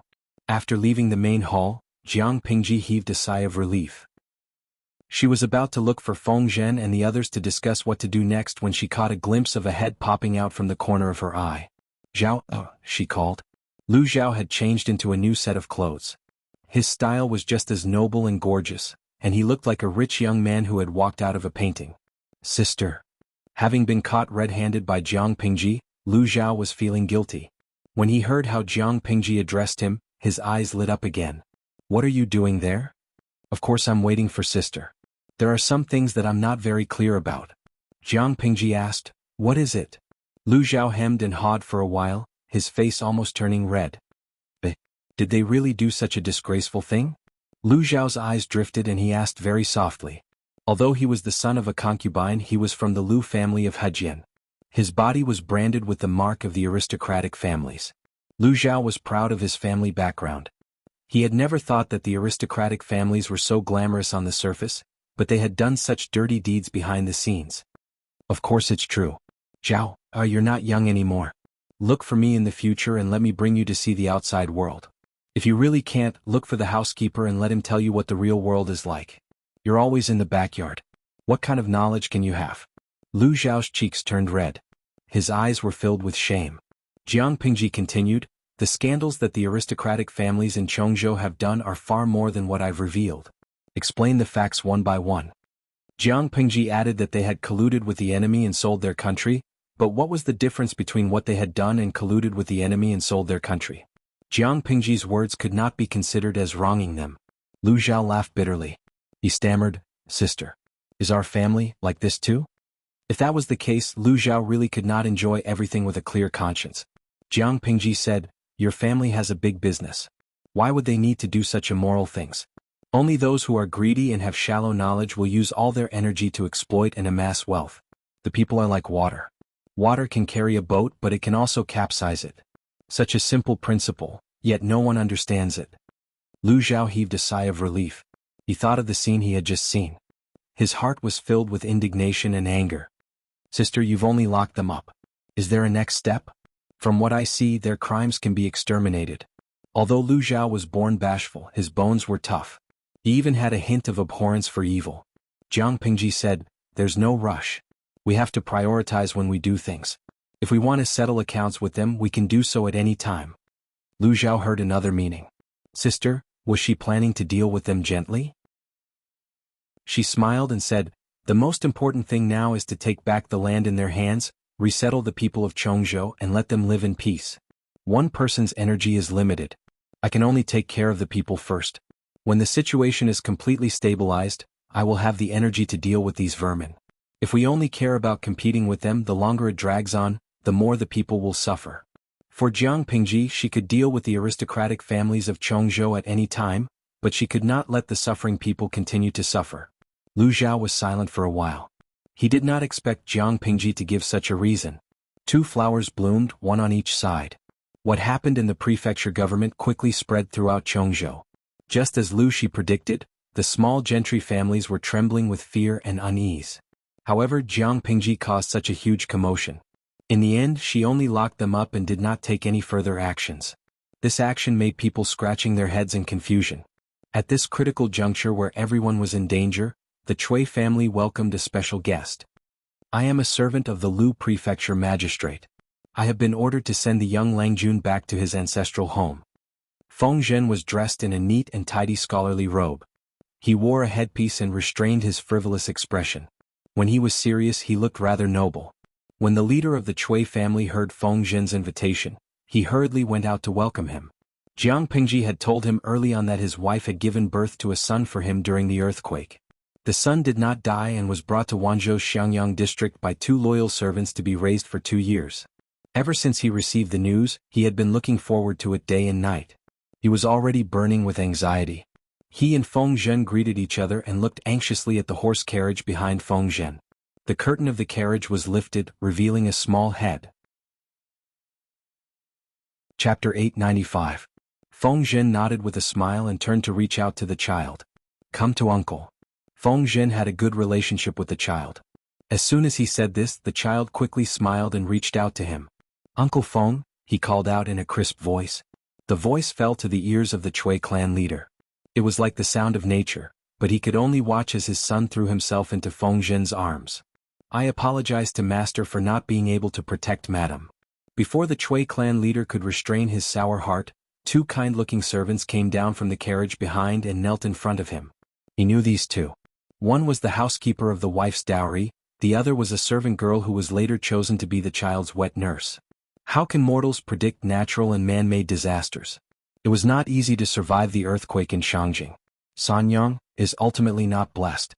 Looking at the 2's plain clothes and slightly weathered faces, then thinking of the child's tender face and fine cotton clothes, the Cui clan leader couldn't help but feel warm in his heart.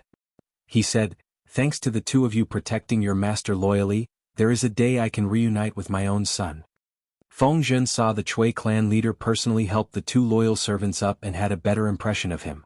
Thinking of this, he teased the child in his arms and said, That's your daddy. The child's eyeballs spun around, and then he chuckled as he called out, Daddy, causing the Cui clan's patriarch's heart to soften. It wasn't that the Cui clan didn't suspect the child's bloodline, but when the older generation saw the child's face, their doubts disappeared. It turned out that this child was extremely well-born and actually looked 60% like his father when he was young. The Cui clan leader's mother looked at him and couldn't help calling him her darling. The child and the 2 loyal servants were led to the backyard. Feng Zhen then stopped smiling and looked at the Cui clan leader meaningfully. Seeing this, the Cui clan leader quietly invited Feng Zhen to the main hall. Manager Feng, please.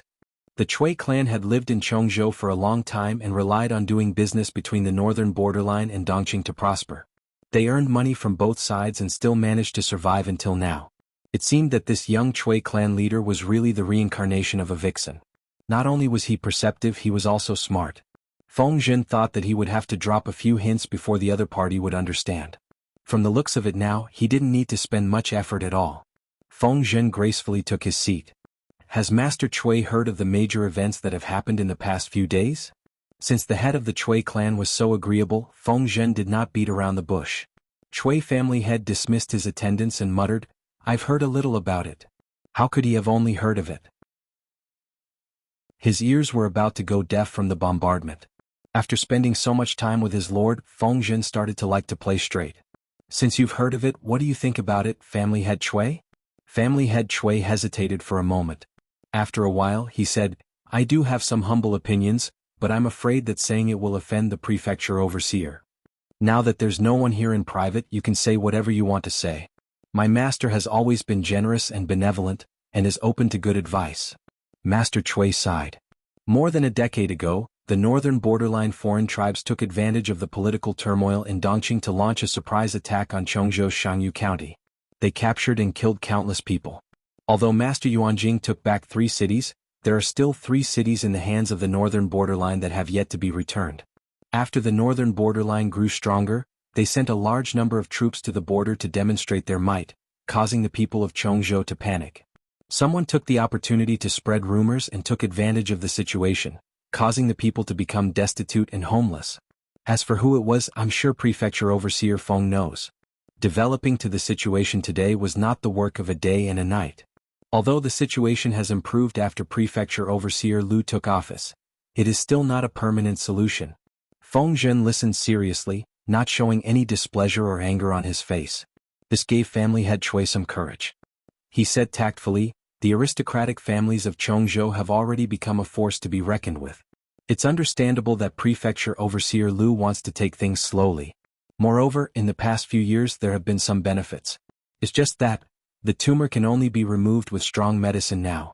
Prefecture Overseer Lu has put in a lot of effort, but the power in Chongzhou has already become a foregone conclusion. If we don't use external forces to forcefully break it, I'm afraid it will be difficult to cure. Although Lu Shi did not really like the Chui family who were fence-sitters, family head Chui had a good impression of Lu Shi. Without Lu Shi's meticulous governance and multifaceted dealings, the situation in Chongzhou would only be worse. It could even give rise to the Tsingyi army or the Red Lotus group, which were evil sects among the people. It was a pity that Lu Shi was an external force and he liked to take things slowly.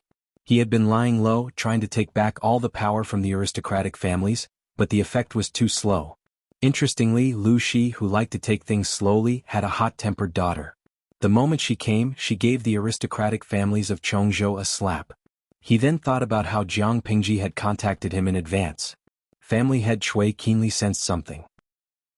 He felt that if he grasped this opportunity, he might be able to push his family up a notch. With such a thought, he was so excited to see Feng Zhen. His son was important, but the future of his family was more important. After the conversation, he felt that his guess was correct. Jiang Pingji had the intention to suppress the other aristocratic families in Chongzhou, but she had no intention of completely offending them. She definitely had to support the trusted forces that were close to her. Otherwise, she would not be able to pacify the aristocratic families in Chongzhou. Just as he was thinking, family head Chui heard Feng Zhen say, "Because of this world needs people like my lord who are wholeheartedly for the people and are not afraid of power to stand up. What happened a few days ago was just an appetizer. Family head Chui, what kind of person do you think my lord is? Young and talented, with courage and insight that surpasses others. He is not inferior to his father." He did not say any unnecessary compliments to prevent himself from appearing too flattering. My lord has the intention to reorganize Chongzhou, but he has met with too much resistance. There are always people who think highly of themselves or are extremely stupid who try to stop him. That is indeed the case, family head Chui continued. I have also thought of helping the people, but I am powerless to change the situation. Not to mention that I am weak, I have to take care of the old and young at home, so I am unable to do my best. Now that there is a person like Magistrate Lu, there is hope for the people of Chongzhou. Feng Zhen said with admiration. Family head Chui is also a man of character. It is not easy to have such a heart. I am ashamed. In the end, I still did not help much. Feng Zhen changed the topic. He said, if I really think that family head Chui is a smart person and should understand how to act according to the general trend, I will not say much. My lord and your son are also fated for a period of time. In terms of relationship, I am naturally closer to you. Hearing that, the smile on family head Chui's face grew brighter. He had also heard that his wife had been buried under the rubble to protect their child. It was only thanks to Jiang Pingji's full help that the child's life was saved. Jiang Pingji was the savior of the Chui family, and even more so, the savior of his eldest son. If the Chui family wanted to use this excuse to repay Jiang Pingji's kindness and return the favor, no one could blame them. Chapter 896. Master Chui was so understanding that Feng Zhen completed Jiang Pingji's task without much effort. He reported back to Jiang Pingji and told her the details of his meeting and conversation with the Chui family's master. Jiang Pingji thought about it and asked Feng Zhen, "Do you think this person is trustworthy?" She had the intention to support the aristocratic families in her camp, but that was just a piece of candy. If the Chuis knew when to stop, she did not mind letting the Chuis reap the benefits and become a rising power in Chongzhou. If they were greedy and wanted to take both sides, she would not tolerate the Chuis. My lord, do you really think this person is trustworthy? Feng Zhen thought about it and said seriously, the Chuis started out as merchants. Because of their roots, they are not well received in Chongzhou. They are even lower than others in all aspects. My lord, you forcefully suppressed the aristocratic families in Chongzhou. For the Chuis, if the orthodox aristocratic families are suppressed, they will have a good opportunity to stand out. If my lord can support them, the Chuis will soar to the sky. Only when the aristocratic families in Chongzhou were suppressed could the second-class aristocratic families or commoner families have a chance to rise up. Under such circumstances, the Chuis could not continue to treat them like merchants. After all, they had seen Jiang Pingji's decisiveness and ruthlessness. Was it so easy to have a foot in two boats? If they were not careful, the boat would be destroyed and the people would die. The Chuis were rooted in Chongzhou. They did not dare to take the risk. Jiang Pingji tapped her fingers on the table. After thinking for a while, she finally agreed. You said that Chui Zhonghuan wanted me to give his little bean a name? Chui Zhonghuan was referring to Master Chui. His surname was Chui and his first name was Yu. His courtesy name was Zhonghuan. Regardless of whether it was Yu or Huan, they both had the meaning of light. It was a good meaning. Feng Zhen smiled. Yes, but in my opinion, my lord should give him a nickname or a courtesy name that will be useful in the future. As for a proper name, it was better for Master Chui to come up with it himself. Feng Zhen had yet to experience Jiang Pingji's naming skills. He felt that his lord was well-read and had no problem with her literary talent. Reality proved that, give me a courtesy name or a nickname. It's better to give me a courtesy name. It makes me sound more solemn. How about Bai? Feng Zhen's mouth twitched. Qiguan Rang, who was handling documents, was even more direct. He accidentally pushed down a pile of bamboo slips. Master, are you serious? If I remember correctly, isn't that the name of the Han Mei family's horse? When he heard the name of the horse, Feng Zhen almost burst out laughing. Who came up with such a stupid name? Jiang Pingji smiled, her eyes shining with a teasing light. She said, of course it's to scare you. You might as well call it Fushou. I prepared this name for Huayu's family's second treasure, but looking at how he and Jingxian rarely spend time together, I think there won't be any good news from Huayu in the next few years. I'll give him another name in the future. With such a simple-minded name like Bai Bai, Feng Zhen didn't mind whether Fushou sounded good or not. After all, it had a good meaning. Perhaps this is the so-called vulgar is elegant? The name Fushou can also be used. To this day, Feng Zhen still did not understand a principle. Being well-read did not equate to having outstanding literary talent. His lord was actually illiterate. Compared to Feng Zhen, who was kept in the dark, Qiguan Rang knew the truth. He said, it makes me feel that this longevity, and Huayu's daughter, Changxing, have a similar meaning. Both had a good meaning, but in reality, it was unbearably vulgar. Feng Zhen was puzzled. He signaled Qiguan Rang with his eyes, asking him to explain. Qiguan Rang said, simply put, if you don't want your child to bear an indescribable name, don't look for the Lord. Although it was an honor to be given a name by the Lord, it could not be done to the child, right? For example, Qiguan Rang did not look for Jiang Pingji when he wanted to name his daughter. Instead, he privately flipped through many ancient books. Who knew if the Lord would come up with names like Shuangxi, Ru'en, or Shunfeng? He only had one precious daughter. Qiguan Rang could not bear to harm his daughter. Feng Zhen's expression. It was really hard to explain. The next day, the head of the Chui family, Chui Yu, personally visited. Not only did he bring his eldest son, but he also brought a big gift for Jiang Pingji. The Chui family's Pledge of Allegiance. Looking at the Pledge of Allegiance, Jiang Pingji had a better understanding of the current head of the Chui family, Chui Yu. He was a politician who had been delayed by business. Not only did he have a keen sense of smell and far-sighted vision, but he also had unimaginable courage and decisiveness. It was a pity that this kind of opportunistic businessman could only share blessings, not trials and tribulations, let alone a heart-to-heart. Once Jiang Pingji lost power or was unable to bring more benefits to the Chui family, the Chui family would most likely look for a more suitable partner. After jumping ship, they would kick her out.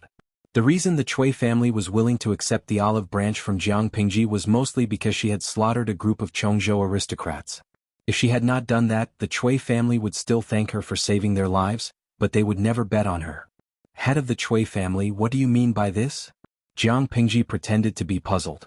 She looked at the land deeds and slave sale contracts that Chui Yu had presented. Her lips curled into a mysterious smile. Chui Yu said, now that the world is in chaos, the people have no way to make a living. At the critical moment of the country's crisis, those greedy vermin unexpectedly took the opportunity to exploit the people. They are the vermin of the country. I am alone and can't stop them. I can only do what I can to comfort them. I heard that the officials' benevolent and righteous move is to station fields at the border and train the army to defend against the northern borderline. It is really a blessing for the people of Chongzhou. I do not have a lot of assets, but I started my business with the people. How can I forget my roots? I only hope that the official will save the people from the disaster." The smile on Jiang Pingji's face grew wider. Everyone liked to hear compliments, and she was no exception. She had to admit that Cui Yu's business boasting was very pleasant to her ears.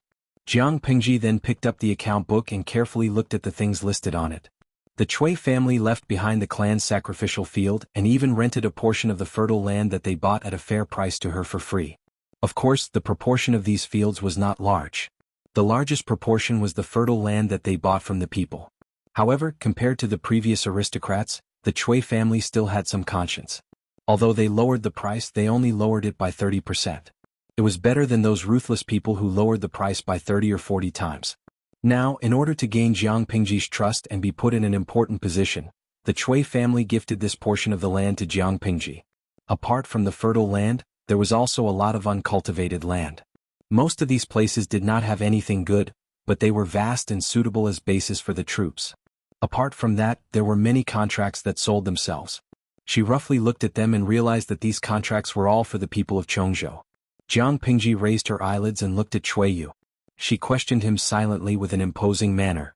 Cui Yu was stunned for a moment and immediately said, "Official, these contracts are for the people of Chongzhou who were sold to the northern borderline. The Cui family's words are light and do not dare to provoke them. They can only secretly use their connections to secretly buy back a batch and send them to other places to be settled." After he said that, a smile appeared on Jiang Pingji's face again. Chapter 897. Cui Yu could not have asked for more. Only those of the same generation or elders who had a good relationship with him could call him by his courtesy name. Jiang Pingji's question was a hint of intimacy. If it had been another woman, Cui Yu might have misunderstood, but since it was Jiang Pingji, he dared not. There was no other reason. He did not realize that the other party was a woman, and even subconsciously ignored her. When he faced Jiang Pingji, he always had the illusion that he was facing the emperor. The prestige of the Tian family, perhaps it's nothing more than this. Before he realized it, the back of his shirt was already soaked with sweat. A straightforward person doesn't resort to insinuations. Since all of you think so highly of me, I naturally can't be stingy. Jiang Pingji accepted Mrs. Cui's pledge of allegiance without any psychological pressure. Next, it was time to let Mrs. Cui see her determination. "Have you heard of the bamboo paper in Hejin County?" Cui Yu's heart suddenly trembled. He was so shocked that his eyes went round and his tongue went numb. He almost forgot how to speak. Hejin bamboo paper? How could he not have heard of it? The Cui clan made their fortune through business. Although they already had some reputation and heritage, they were still merchants in the end and were not taken seriously by others. The more it was like this, the more the Cui clan wanted to ascend to a higher level. Things like bamboo paper could only be touched by noble families. It wasn't that the Cui family didn't have the money to buy it, but they didn't even have the qualification to order it. He was anxious and a bold idea circled in his mind. Could it be that Lu Shi was going to give up the profits from the bamboo paper? Even if it was just a piece of the cake, it was enough for Cui's to digest. However, this thought did not exist for long before Cui Yu forcefully suppressed it. Based on the intuition of a merchant, the woman in front of him could not be underestimated, nor could she be judged by the secular standards. For some people, the more you wanted something from them, the more they wouldn't give it to you. On the contrary, there might be a windfall. Cui Yu said, "The Hejin bamboo paper is a treasure sought after by all the famous people in the world. I have naturally heard of it." Jiang Pingji said, "My mother has been intelligent and quick-witted since she was young. The bamboo paper was created based on Kai Ho's paper. Unfortunately, due to the limitations of the materials, they were unable to mass-produce them. His mother often said that bamboo paper wasn't something that only one family had. It's just that she's afraid that someone will use it to create trouble, so she's been hiding the craftsmanship of bamboo paper. It's not that she's selfish and doesn't want to teach it to others." Cui Yu had no way of verifying whether Gu Min had said those things, so he just let Gu Min say whatever she wanted. Cui Yu's heart skipped a beat, almost skipping a beat. He nervously swallowed his saliva. It was clear that he was already cheering in his heart, but on the surface he had to maintain his composure. The implication of Jiang Pingji's words was very clear. She was satisfied with Cui's performance this time, so she allowed Cui to have a share of the big cake of bamboo paper. Jiang Pingji continued, "This is my mother's unfulfilled wish. As her daughter, I naturally have to inherit it. However, just like what his mother had been worried about, the biggest problem in mass production of bamboo paper was the raw materials. If we don't have enough raw materials, mass production will be useless. Hearing this, Cui Yu's heart sank to the bottom again. Great joy was followed by great sorrow. It was too exciting. Without waiting for Cui Yu to speak, Jiang Pingji sighed. In order to fulfill my mother's dying wish, I personally went to investigate and experiment. I really found something that could perfectly replace the bamboo paper. He had started experimenting a few years ago, and the paper-making technology had already matured. As long as there are no problems with the raw materials, mass production will no longer be difficult. I don't say that everyone in the world can afford to use paper, but at least middle-class families won't have to continue using heavy bamboo slips. If Cui Yu's mood could be drawn into a picture, it would probably be like a roller coaster. The ups and downs could cause a heart attack. Jiang Pingji asked someone to bring a stack of cut rice paper. Cui Yu's eyes were glued to it. He had been modest before, but Cui's were rich. If they spent a high price and used their connections, they could always buy some from irregular channels. As the head of the Cuis, he had naturally used bamboo paper before. Just by looking at it, he knew that the improved bamboo paper that Jiang Pingji mentioned was not inferior to the quality of the top bamboo paper. If he could really get a share, would the Cuis just take a step forward? It was obviously a big step that would burst his crotch. Maybe Zhonghuan doesn't know, but I want to rebuild the Jinling Pavilion. Although I dare not compare with the Jinling Pavilion of the previous dynasty, it's not much worse. I plan to use this paper to bind all the books in the Jinling Pavilion. At that time, I will need a huge amount of paper. I dare not easily entrust this matter to someone who is not my confidant. Jiang Pingji said, I wonder if Zhonghuan is willing to lend me a hand? She said so much, but the last sentence was far more attractive to Cui Yu. He could not wait to nod his head and immediately answer loudly, yes, yes, yes. 1,000 times, 100 times he was willing. However, he had to be reserved. Thus, Cui Yu forcibly suppressed the excitement in his heart and said reservedly, it's my wish, but I dare not ask. Jiang Pingji's face was full of smiles.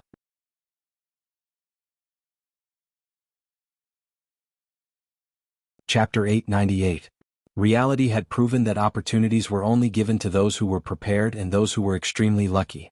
If one did not have European blood, then it was better to be prepared. Who knew when the opportunity would come? The incident with the Cuis quickly spread among the circle of friends of the gentry in Chongzhou. There were many who were envious and jealous. The group of people who were originally trembling with fear were now scratching their heads and thinking about how to get a share of the spoils. They did not ask for the same treatment as the Cuis, but they should at least get a share of the spoils. The gentry were used to reading people's minds. Jiang Pingji did not need to say it clearly. She only needed to let out some news and they would follow the scent. Because of the exploitation of the fields and the slave trade, she relied on the fact that she had a strong army in her hands and ruthlessly attacked the aristocratic families of Chongzhou. Now that the Cuis were rushing to deliver the fields, she was all smiles and praised the Cuis greatly. She even had the intention to support the Cuis' rise to power. What did this mean? It meant that Jiang Pingji wanted to take back the fields that belonged to the people. If they did not give it to her, she would keep them locked up and see who could outlast the other. If Jiang Pingji was strong, the gentry would definitely stick together under the pressure of survival and work together to fight against her. However, the Cuis chose to rely on Jiang Pingji. Because of this, they gained huge benefits that far exceeded what they had invested. As a result, the gentry began to mutter in their hearts. Instead of killing 1,000 enemies and sacrificing 800 of their own, it would be better to fight for a win-win situation. Of course, those who had such thoughts were mostly from mediocre families. As for the gentry who flaunted their nobility, they would rather break than bend. Want them to give in? Sure, let Jiang Pingji personally visit them. Even if it was not 3 visits, she had to make 2 trips to give them face. Otherwise, there would be no discussion. With such thoughts in mind, different voices emerged in the circle of friends of the gentry in Chongzhou. Naturally, they could not stick together. Build virtue with kindness, build authority with strictness, reward for merit and punish for mistakes. This is the way to govern. Qiguan Rang finished his work and leisurely brewed tea for himself. Hearing the report from his subordinate, he smiled and said to Jiang Pingji, "My lord's tactics are becoming more and more sophisticated." Jiang Pingji snorted. Although she did not say anything, the curl of her lips revealed her feelings. Qiguan Rang knew that his lord was in a good mood. Her expression was just like his daughter's when she was praised by her parents. Jiang Pingji felt that her subordinate seemed to have misunderstood her. She tried to clear her name. It's better to be straight than to do things. Your lord isn't the kind of stubborn person who won't turn back until she hits a brick wall. If being flexible can reduce trouble, I won't disdain to do it. Qiguanrang smiled but said nothing. He had known Jiang Pingji for more than 6 years. It could even be said that he had watched her grow up. How could he not know the changes in her? Jiang Pingji was not anxious at all. She sat on the fishing platform calmly and smiled as she watched the group of fishes fighting for their own interests. The aristocratic families that she had placed under house arrest earlier were also dumbfounded. In their script, Jiang Pingji should be boycotted by the aristocratic families of Chongzhou. They should exert pressure on her and force her to submit. When Jiang Pingji could not take it anymore, she would release them from house arrest. They could then take the opportunity to guide public opinion and clear their names once and for all. Who could tell them what was going on? Why was reality so different from the script they had read? A loud bang broke the sorrowful atmosphere. The people who were sobbing softly were so frightened that they did not dare to make a sound. The gloomy and heavy morning hall was hung with white banners and white silk. A coffin made of gold-threaded nanmu was placed in the middle. Because the entire clan was placed under house arrest on the clan land, not only could they not hold a grand funeral, they could not even bury the coffin. After some inquiries, they found out that the aristocratic families of Chongzhou were wavering in their stance. The hot-tempered clan elder exploded on the spot and threw his cup in anger. Son of the Liu family. You've gone too far.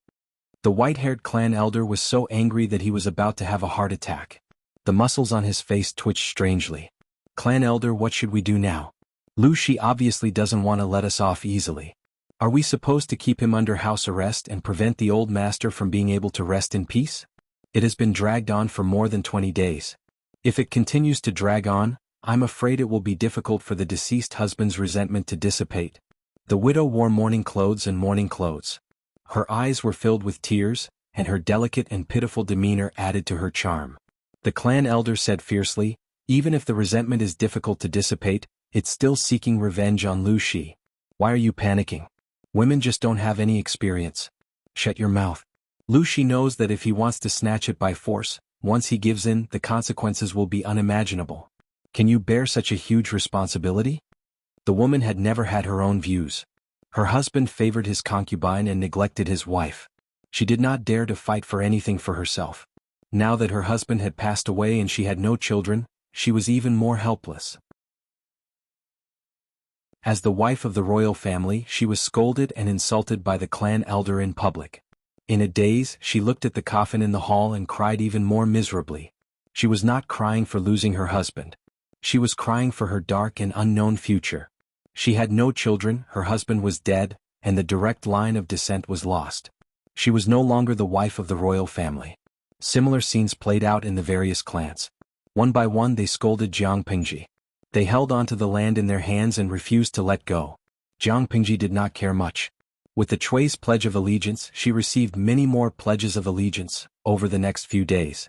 The land that she obtained was not considered fertile, but it was more than enough to train the troops, build a military camp, and set up a paper-making workshop. As for farming, she brought her people to investigate the field. She studied the situation at the borders and the geography of various places. She chose 4 key districts for farming. Because a few of the aristocratic families in Chongzhou were placed under house arrest, many places had vacancies. After Jiang Pingji picked and chose, she either threw the positions to the small aristocratic families that sought refuge with her and let them have a taste of the sweetness. Or she placed the people she had groomed in the positions and let them practice. After a round of beating and bestowing favors, the atmosphere in Chongzhou changed. Anyone who thought that they had 9 lives could come and see if she would kill them or not. Without this as a backing, who would give in to her? Jiang Pingji ruthlessly reorganized the forces in Chongzhou. She pulled in one group and beat another. Then she cultivated her own forces. She was having a lot of fun. Based on this situation, the aristocratic families in Chongzhou will suffer a great loss. Wei Xi received the news and was not surprised. Thinking about Hu County in his previous life, she was even more ruthless. She surrounded them at night and massacred the aristocratic families. It was a huge case that shocked the court. At that time, the prestige of the court was at rock bottom. The officials and the military pushed the blame to each other. Instead, she took advantage of the situation. She caused such a huge commotion. There were countless people who condemned her, but nothing happened in the end. In comparison, Chongzhou only lost a few leading aristocratic families. That was a blessing to their ancestors. Chapter 899. Wuxia could not help but laugh. How could it not be refreshing to cut through the Gordian knot? This was his lord's usual style. He accidentally learned of the courtesy name Jiang Pingji had given to Cui Yu's eldest son. He was silent for a while. Fusho. This is a good name with a profound meaning. Wuxia only said this and his emotions were in turmoil for a long time. However, the knot in his heart had been mostly resolved. He felt uncomfortable for a while before letting it go. Mr. Wei, my lord specially asked me to deliver a letter to you. It is now in your room. Wuxia was surprised. He put down the bamboo slip in his hand and looked up at the messenger. His lord had a secret letter for him. It must be an important matter. How could she leave it in his room? Servants usually came in and out to clean. If he accidentally lost the secret letter and delayed his lord's important matter, what should he do? Wuxia hurriedly put down his work and walked quickly to his room. There was indeed a letter on the coffee table. With a serious face, he removed the seal and picked up the letter inside. He opened it and read it. Wuxia froze on the spot as if his acupuncture points had been hit. Even his expression became unnatural. His ears were bloodshot. There were no important secrets written in it, but for Wuxia, it was far more important than secrets. There were only 5 words written on the huge letter. The handwriting was strange. Each word looked round, but Wuxia was very familiar with it. Whenever that person was in a very good mood, she liked to use this special style of writing. Zishao, I miss you. Miss Wuxia recovered from the shock and hurriedly got up from the table. He almost pressed down on his sleeves and staggered. He looked around guiltily. After making sure that there was no one, he folded the letter and stuffed it into the envelope. He secretly hid it in a brocade box. There was nothing special in the box. It was all Wuxia's personal belongings that he brought with him wherever he went. For example, an old embroidered sachet, a painting he drew when he had nothing better to do, a brightly preserved rabbit fur cloak. Now there was another letter. He had originally wanted to place the letter on the top of the box, but when he thought of his bad friend by his side, he was afraid that there would be another scene of Feng Zhen sleeping with him, so he stuffed the letter into the inner layer of his foldable cloak. It was like he was destroying a corpse and then returning everything to its original position. Because of this letter, Wuxi's state of mind was in a mess. He could not even sleep peacefully. That night he had a very strange dream. When he woke up, he could still see the other person's lips moving in front of him. You can name the characters in the future. This was no longer a question of a name. It was a question of whether or not it was horrifying. Wuxia asked himself, dreams are born from the heart. Could it be that I also have such rebellious thoughts subconsciously? He never had an answer to this question. My lord is in a good mood today. Could it be that those stubborn people are finally willing to give in? Feng Zhen lifted his sleeves to hide his yawn. His eyes were almost squinted into slits, and the word sleepy was written all over his face. Jiang Pingji smiled. I had a good dream yesterday. So it was just a beautiful dream, causing him to be happy for nothing. Feng Zhen pretended to pound his shoulders exaggeratedly and complained, if they still refuse to admit defeat, even if it's icy weather, the corpses that have been left there for more than a month will probably decompose by now. Why bother? They've already lost the best opportunity to resist, and now they're just struggling on the verge of death. A centipede dies but it doesn't fall down. We can't let our guard down. We still have to be on guard. Jiang Pingji knew what the aristocrats were capable of. As long as she didn't completely beat them into submission or cripple them, as long as they bore a grudge, they would one day secretly bite back at her. If they knew what was good for them, Jiang Pingji could still let them struggle at death's door for a while. If they didn't, she could only use extreme measures to get rid of them all. She wanted to stabilize her power in the north, and someone had to be sacrificed. I know the severity of the matter. My lord, you can rest assured. This winter was destined to be turbulent for Dongqing. Jiang Pingji ruled Chongzhou and Hu County, and Lu Shi retreated behind the scenes. The heroes of the world responded in silence. They could see clearly that Jiang Pingji was now fully deserving of her position as the overlord of the north. If she could gain a firm foothold before the next spring and absorb as much of the connections and power that Lu Shi had left behind, no one in Dongqing would be able to compete with her. The fake Emperor Prince Changshou couldn't, the Su family from Zhi County couldn't, the Ming family from Cangzhou couldn't, and the imperial court that was struggling at death's door in Qinzhou couldn't either. Just the thought of her current territory made Dongqing's feudal lords breathless. She issued a recruitment order, built the Golden Scale Pavilion, gave books to the world's famous scholars, and was willing to write books for the world's scholars. No matter which one of these four matters were thrown out, it would cause all the forces to be in an uproar. Let's talk about the recruitment notice first. It wasn't something that just anyone could make. The first person was a sage 700 years ago. He sought talents for reform, swept away the chaos in the world, and stabilized the world. The second was the founder of the Xia dynasty. Under the advice of Prime Minister Huangfu, he built a platform to recruit talents. This was also one of the reasons why he could stand out in the chaos of the 16 kingdoms and unify China. If not for the recruitment order, the chaos of the 16 kingdoms could have continued for more than 100 years. Now, it was the turn of the daughter of the Lu family to follow the example of the sage. It was terrifying to think about it. Moreover, the construction of the Golden Scale Pavilion allowed the commoners to borrow books for free. This touched the nerves of many aristocrats and caused them to condemn them. However, even if they thought that the commoners were not qualified to read the books of the sages, they could not say it out loud. Therefore, they used the former Prime Minister Huangfu as a breakthrough point. He had been dead for hundreds of years. Because of Jiang Pingji, he was dragged out, verbally whipped, and killed by many aristocrats. Everyone said that Prime Minister Huangfu was a star of calamity. The chaos of the 16 kingdoms for more than 200 years was also caused by him. They cursed him for threatening the young lord, mobilizing troops without authorization, and even said that he established his own government and had the intention to rebel. If Xia Gaozong had not endured hardship and endured humiliation, how could he have killed the traitor? Looking through the history books, traitors ended up being dismembered and cooked. Lu Shi, who dared to imitate him in building the Golden Scale Pavilion, naturally would not have a good ending. After a round of scolding, those who did not know would think that Jiang Pingji dug up their ancestral graves. In conclusion, Jiang Pingji definitely had the intention to rebel. If she did not get rid of it now, she would definitely harm the people in the future. It would be too late by then. It was an impassioned declaration. It was a pity that there was only one group of people scolding. How could the people of the world not know why they were so enthusiastic in their scolding? As for gifting books to the world's famous scholars and being willing to write books for the people of the world, in the eyes of others, these two were no different from hype. Only a fool would believe it. Not long after, many people were slapped in the face. The world's famous teacher Yuan Jing personally went to Wanzhou. He and Qing Qing discussed the beginner's teaching materials. The leader of the Feng family in Shangyang, Feng Ren, gave tens of thousands of books to the unbuilt Golden Scale Pavilion. He also joined the development team of beginners teaching materials. Of these two people, one was the model of a famous scholar, and the other was the model of the aristocrats. They were both big shots. In ancient times, when information was backward, the effect of celebrities was unusually powerful. With Feng Ren and Yuan Jing, two living advertisements, would their diehard fans not buy it?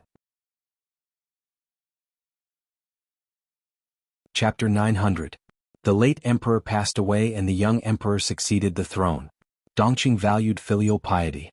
Naturally, they would not change the year right after they succeeded the throne. Therefore, the matter of changing the year name had been delayed from the beginning of the year to the first day of the new year. Therefore, the new year was also known as the first year of Qingzong. If it was a peaceful era, such a big event like changing the year would be a cause for celebration. However, it was different now. Dongqing was divided, the feudal lords were divided, and the reputation of the court was at rock bottom.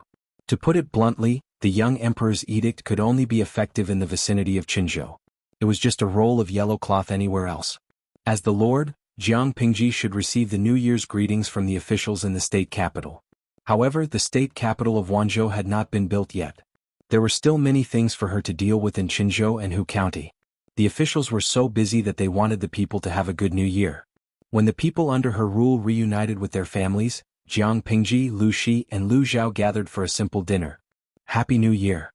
Jiang Pingji changed into a new set of clothes and accepted the New Year's gift from Lu Shi with a smile. Father, Happy New Year! Lu Zhao was still dressed like a rich young master. He was more particular about his clothes and accessories. Not to mention the material of his clothes, just the flower and bird fan in his hand was made of silk and the frame of the fan was made of sandalwood. It was exquisite like a work of art. Sister, Happy New Year! Lu Zhao said his New Year's greetings and looked at Jiang Pingji eagerly. He liked elegant and rich things. His daily clothes and accessories had to be perfumed before he wore them. The daily expenses were not small. Lu Zhao's life was tight with the fixed monthly allowance given by Lu Shi. He looked forward to getting a big red envelope from Jiang Pingji during the new year. Jiang Pingji could not help but smile. She replied with her greetings but did not take out the big red envelope that Lu Zhao had expected. Lu Zhao was speechless. He felt wronged.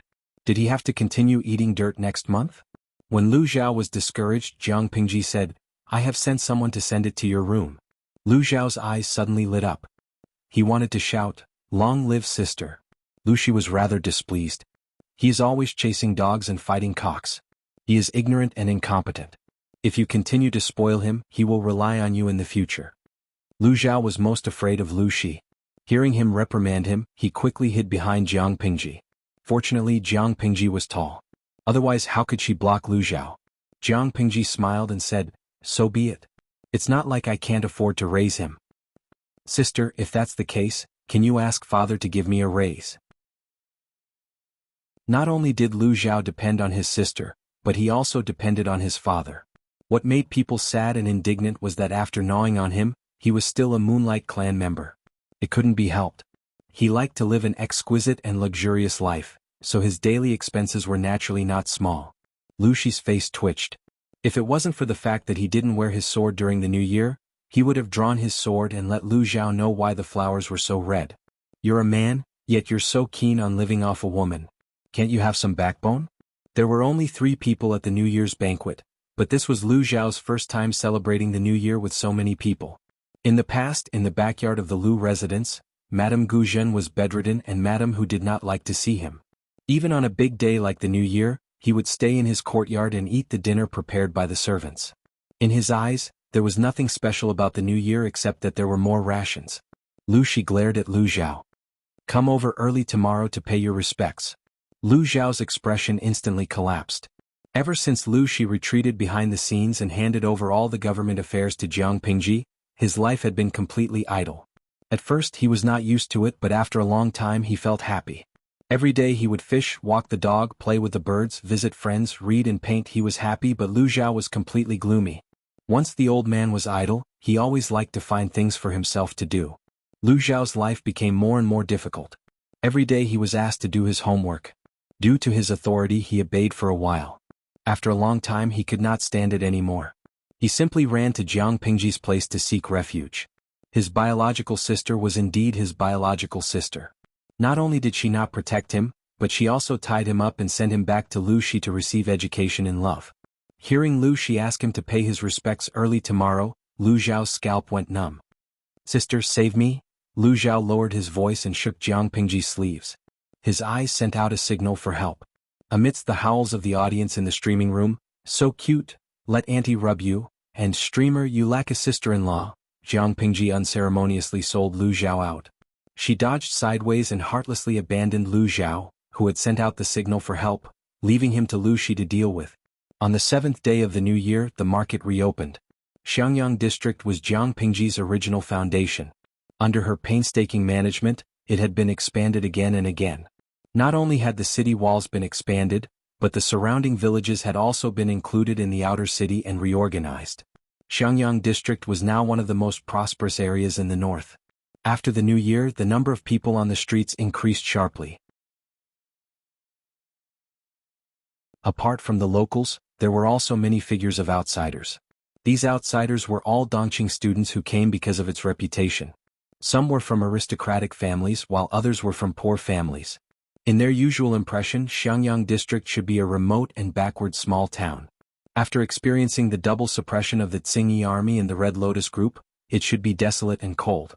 Beyond their expectations, ever since they entered Wanzhou, the scenery they saw made them suspicious. Suspicious of what? They were suspicious of what year it was now. It was clearly a chaotic time, but in Wanzhou, it was a scene of prosperity.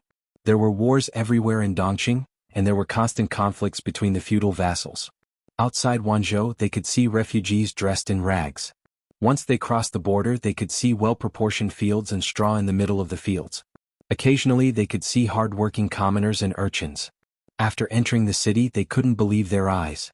The streets were neatly planned, the eaves were arranged neatly, the houses on the left and right were exquisite and elegant.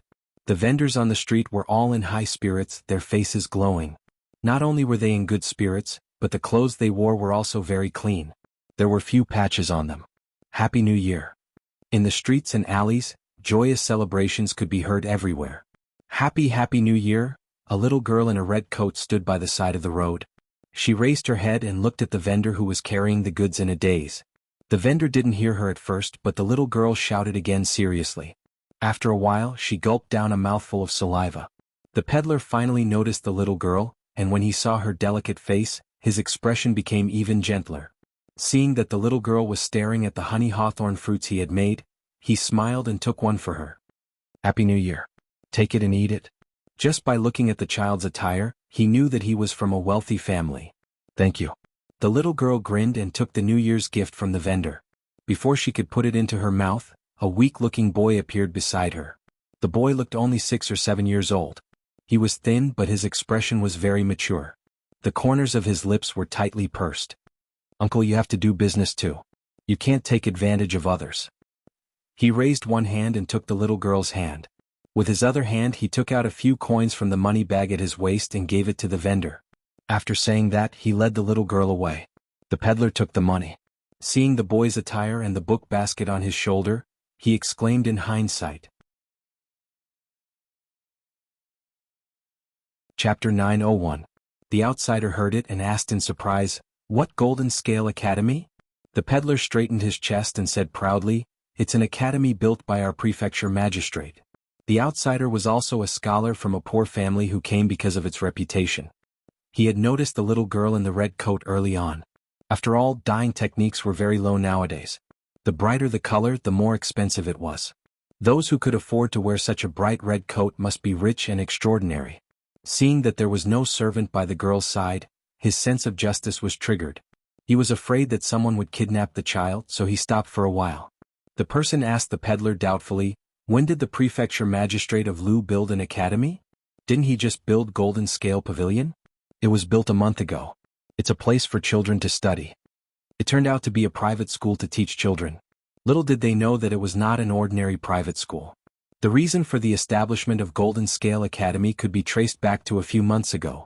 Yuan Jing, Qing Qing, Feng Ren, and 2 other highly respected scholars formed the initial teaching material compilation team. However, the teaching materials they compiled were too obscure for adults, let alone for children to learn. Jiang Pingji directly rejected their first version of the plan.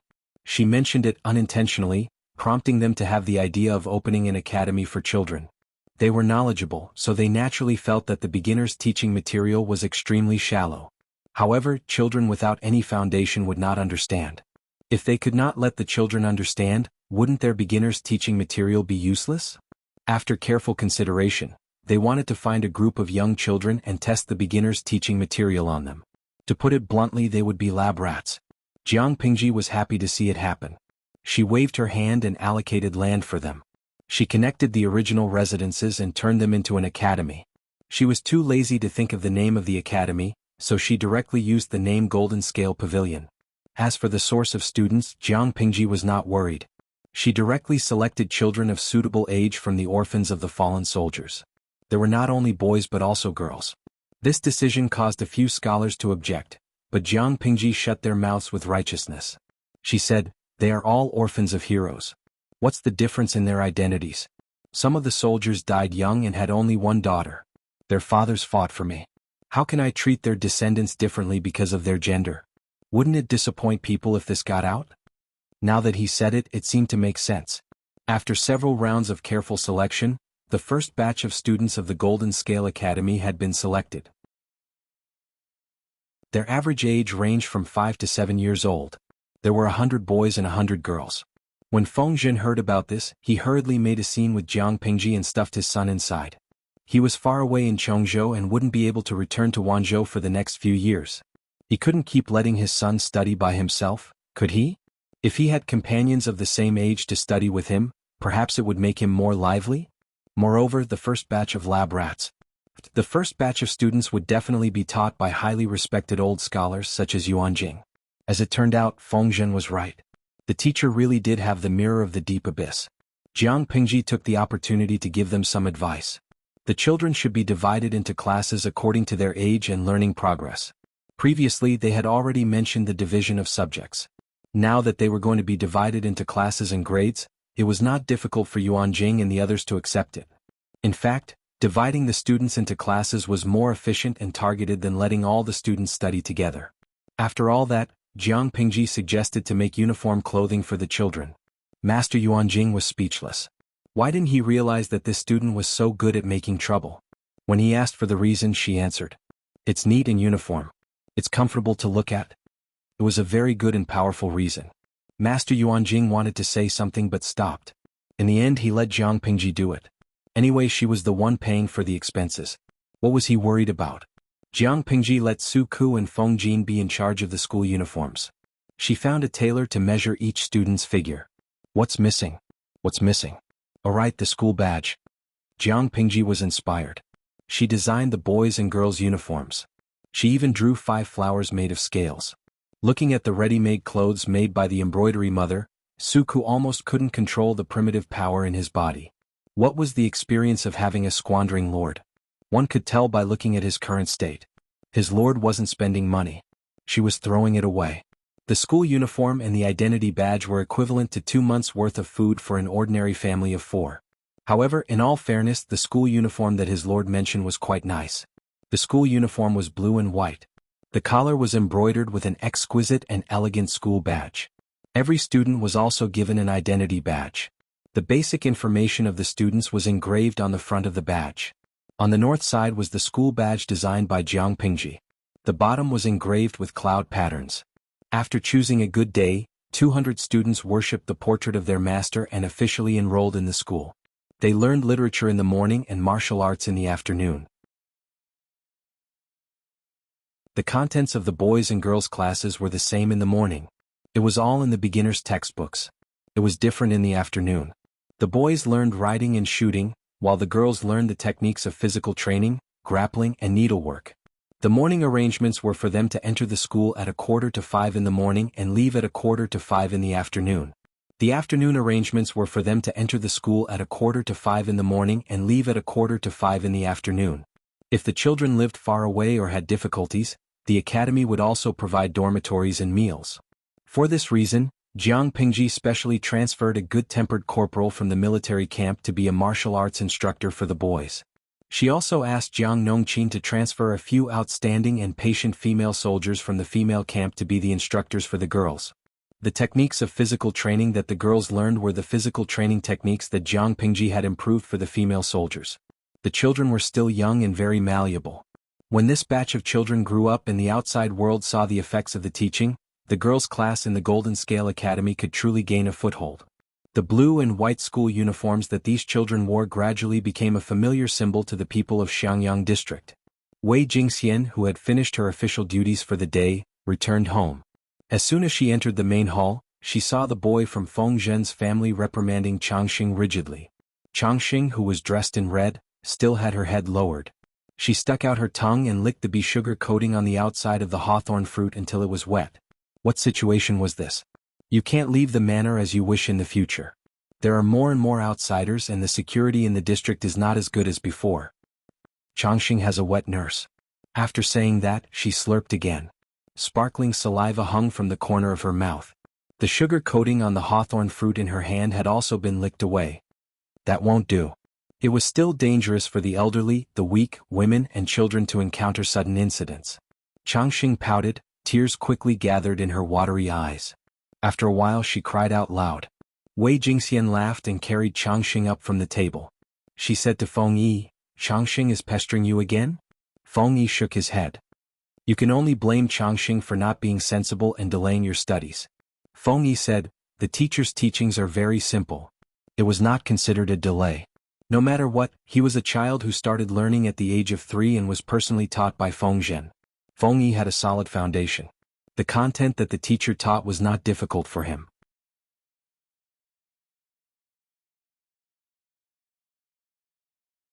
Chapter 902. More and more outsiders poured into Xiangyang district. The already bustling city became livelier. After the new year, the weather became brighter and warmer. At the ends of the streets, one could see travel-worn scholars everywhere. Similar discussions could be heard everywhere in the taverns, tea-houses, and eateries. "I heard that the Jinlin Pavilion will open tomorrow?" That's what the notice outside the district headquarters said. I wonder what the interior of the Jinlin Pavilion looks like? Is it the same inside and out, or is it just a facade? The magistrate of Liuzhou built Wanzhou so well. She wouldn't simply boast, would she? Let's go take a look when the pavilion opens tomorrow. Some people talked about the Jinlin Pavilion, some talked about the current situation in the world, and some talked about Jiang Pingji. She governed Wanzhou until it was prosperous and no one could blame her. However, the things she had done all these years were both praised and criticized by the outside world. There were only 2 points that were mentioned most often: supporting the poor and harboring disloyalty. Needless to say, among the civil and military officials under her, apart from Feng Jin, who else was from a respectable and noble family? As for harboring disloyalty, it was enough to explain everything just by looking at the recruitment notice and the construction of the Jinlin Pavilion. Under everyone's anticipation, the Jinlin Pavilion officially opened on the 3rd of March, the Flower Festival. From its appearance, the Jinlin Pavilion was no different from ordinary mansions. It inherited the consistent architectural style of Xiangyang district, simple and elegant. There were soldiers standing guard everywhere outside. Each of them had a cold glint in their eyes and a resolute look on their faces. They stood there motionlessly. Yuan Jing, Feng Ren, and Cheng Qing presided over the opening ceremony. After offering sacrifices to the gods, they personally pulled down the red silk covering the signboard. On the signboard there were 3 big characters: Golden Scale Pavilion. The 3 characters were vigorous and powerful, with a hint of nobility. The scholars waiting outside were blocked by the soldiers with their bodies. The whole place was silent. Countless pairs of eyes stared at the hands of Yuan Jing and the others. After the ceremony, the pavilion opens. Cheng Qing and the others wore high hats and wide belts. Their sleeves fluttered and their expressions were solemn. With a squeak, the door of the Jinlin Pavilion opened. At that moment, several rows of soldiers passed through the crowd and arranged for the scholars to enter in an orderly manner. "Why can he enter but I can't?" The soldier in charge of inspection said, "You can't enter today without a token." "Token? What token?" The scholar who was stopped frowned fiercely. It seemed that he would not give up until he made it clear. The soldier said, "A few days ago the district headquarters put up a notice. Anyone who wants to enter the Golden Scale Pavilion has to register and take an examination first. Only after passing can they get a token." Nowadays paper was still very expensive, and books were even more difficult to find. It was hard to guarantee that he wouldn't run into a book thief with bad character. Su Ku and the others slightly adjusted the threshold to enter the Golden Scale Pavilion. The assessment of literary talent was secondary. The most important thing was to take the opportunity to register the other party's information and put invisible shackles on them. You dare to cause trouble? Every wrong has its perpetrator, and every debt has its debtor. I can always find you by following the vines to the melon. When the scholar heard this, he became angry. An ordinary citizen dared to point fingers at him. Just as he was about to explode, the youth waiting behind him said, "You'd better go and register. It's the same if you come back tomorrow. Don't stand here and waste other people's time." After saying that, the young man walked in front of him and handed over his token. After verifying the authenticity of the name and token, the soldier readily let him in. The scholar from before hurriedly flung his sleeves and angrily went to the side to register. On the other side, the scholars who had already entered let out exclamations of surprise. When they realized that they had lost their composure, they looked at the other people around them who were also stunned. They instantly felt better. They couldn't be blamed for being inexperienced.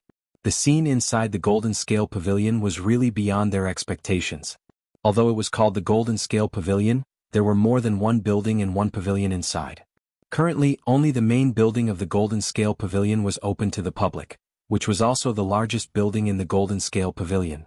Looking at the name on the signboard, the crowd felt strange. But when they read the meaning carefully, they could feel the heroic spirit that hit them in the face. It couldn't be more appropriate to give the main building of the Golden Scale Pavilion such a name. The main building was in the shape of a huge ring, and the area it occupied was actually larger than that of an ordinary 2-sectioned house. There were 4 large doors, 8 small doors, and 36 wooden windows with hollow patterns. When the door was opened, the interior was brightly lit. Rows of bookshelves surrounded the building in a ring. Many of the bookshelves were already filled with paper books. There was a sign on each bookshelf, which briefly described the type of books on the bookshelf. The interior of the building was ingenious. The bookshelves themselves were divided into private rooms of various sizes. In the private rooms there were mats for people to rest on. Apart from that, there was also a writing table and a set of brush and ink. What was even more amazing was the design of the dome on the second floor. It made full use of natural light.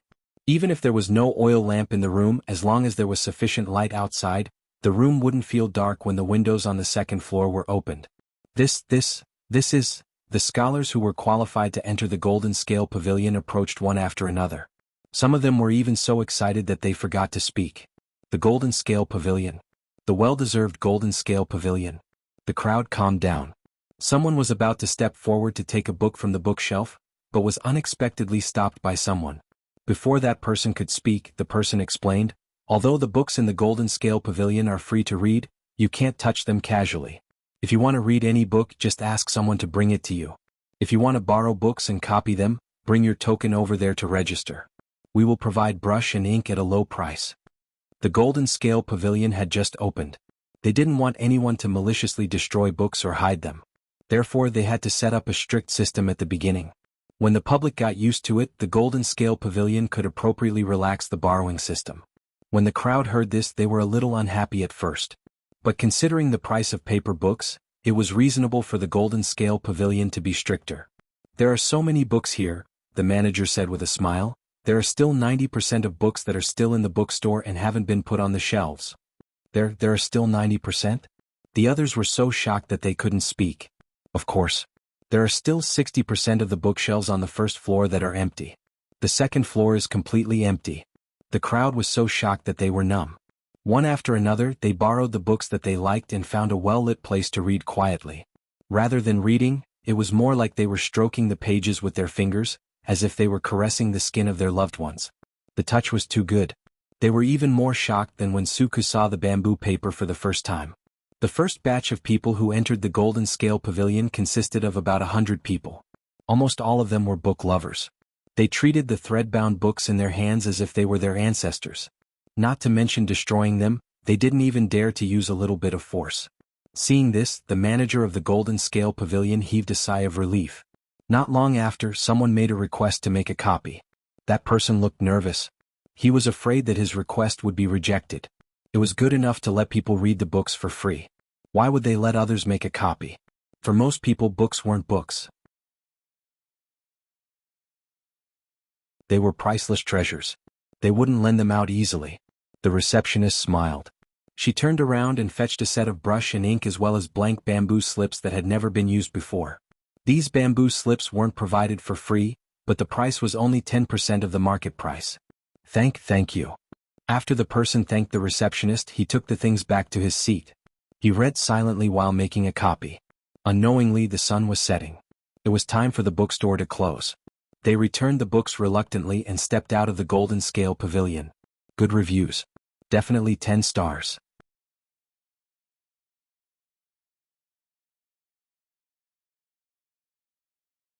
Chapter 903. The popularity of the Golden Scale Pavilion continued to ferment. It was like a shy and delicate flower, emitting a rich and alluring fragrance that constantly attracted its prey to come one after another. The other feudal lords could only watch the heat. Jiang Pingji lived in Chongzhou, but she knew the situation in Wanzhou like the back of her hand. The fish in the pond have been kept for a long time. The fish are fat now. It's a good time to fish.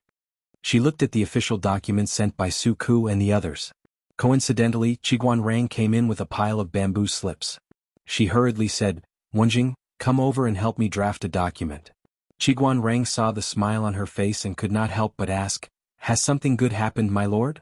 Jiang Pingji smiled and said, "Of course it's something good. If it's done, I'll make up for the 3 years of vacation that I owe you." Qiguan Rang had worked for Jiang Pingji for more than 2 years. He had experienced 3 new years, but he had never taken a vacation. Although the salary was not low, it still could not make up for the bitterness of being busy from the beginning to the end of the year. His lord's credibility had fallen to the bottom. Unless Qiguan Rang was stupid, he would not believe a word about the vacation. He did not believe it, but he said, "All right, I'll grind the ink now." Jiang Pingji said, "Xiaoyu and Huayu told me that as of now, there are 3,963 scholars who have borrowed books from the Golden Scale Pavilion." When Qiguan Rang heard the number, he almost dropped the pen in his hand. There are 3,963 people? To enter the Golden Scale Pavilion, one had to go through a simple assessment. Only those who passed the assessment had the right to register their name and make a token. As long as they checked the number of tokens, they could know how many people had entered the Golden Scale Pavilion. Jiang Pingji also used this method to collect basic information about the scholars. Entering and exiting the Golden Scale Pavilion, borrowing books and copying books had to be registered. Therefore, she could know how long each person had read, which books they had read, and which books they had copied. Based on the information, she could also roughly judge whether the person was eager to learn, whether they had perseverance, and how good their foundation was. Unknowingly, most of the information about these people had been leaked. Among these people, there is no lack of talented people. I plan to recruit targeted people. Although we are also cultivating our own talents, it will still take a few years. We can't always let one of you do the work of 10 people. If you become exhausted, I will feel distressed. The so-called conscription was actually a system to promote talents. As the governor of the prefecture, Jiang Pingji naturally had the right to do so. After Qiguan Rang heard this, he snorted softly and did not comment. If his lord took pity on them, why would she owe him 3 years of leave in a row? 3 years, 7 days of annual leave a year, a total of 21 days. They were all swallowed by his lord. Does my lord mean that you want to promote talents from among these scholars? Jiang Pingji said, of course. They've already sent themselves to me. How can I let them go so easily? I painstakingly built the Golden Scale Pavilion for them to study and learn for free. Could it be that I'm doing all this for someone else so that they can rely on the other party after they grow up? We will first select those with good character and talent to alleviate the predicament of the shortage of manpower. As for the rest, you can come and go as you please. The corner of Qiguan Rang's mouth twitched. He had really underestimated his lord. She was really a good businessman. Her ability to pluck feathers from wild geese was amazing. If it was someone else, they might not have had such a good reaction like her. Not only could she draw inferences about other cases from one instance, but she could also exploit them over and over again. My lord, I'm afraid it's difficult to distinguish who's better and who's worse based on this information alone. Jiang Pingji said with a smile, this is simple. Why don't we use the banner of making friends through literature and set a few difficult questions to test everyone every day? Then let the prestigious scholars be the judges. They'll score everyone's answers and list out who's better and who's better. Every day, the top 3 will receive meal vouchers from the guest house. With the voucher, they can eat 3 meals a day at the guest house. Each meal will provide 2 meat dishes, 2 vegetables, and 1 soup for free. In this way, they could not only get a clear understanding of everyone's talents and knowledge, but they could also build a reputation for the guest house in Wanzhou. Qiguan Rang sighed as he wrote quickly.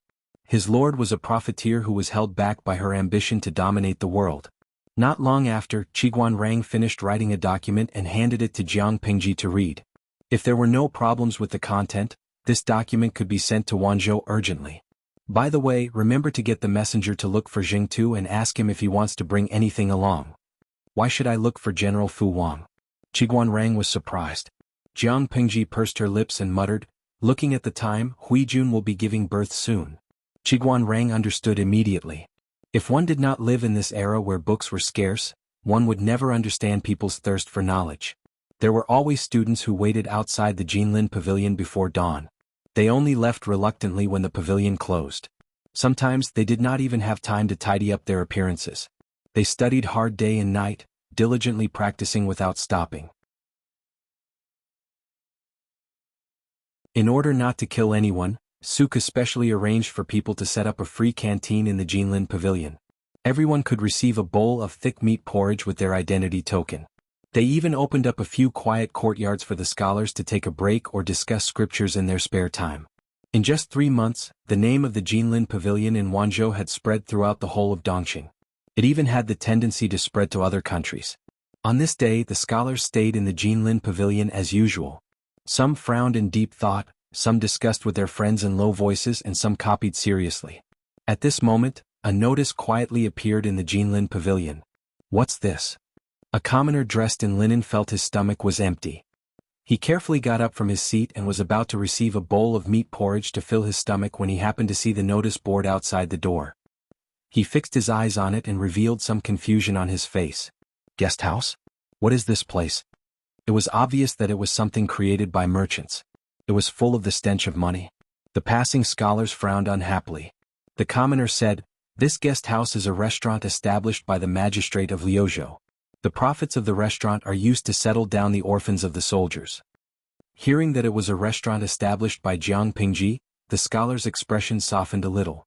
If it was used in the right way, he could reluctantly tolerate merchants doing business in the Jinlin pavilion. He also went forward to read the contents of the notice board carefully. He suddenly became interested. It was not that most of the scholars could not afford to eat. At the very least, the Jinlin pavilion provided meat porridge for free. One bowl was enough to fill one's stomach. What they cared about was ranking and winning. If they answered well, they would gain the favor of the scholars and their social status would immediately rise to a higher level. Hearing the news, many interested scholars hurriedly brought their brushes, ink and bamboo slips over to copy the questions. It was only the first day, but there were as many as 100 people who participated in answering the questions.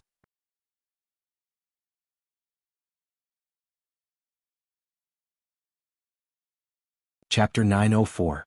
Of course, the so-called guidance was not teaching them face-to-face, but adding a few comments on the bamboo slips they submitted.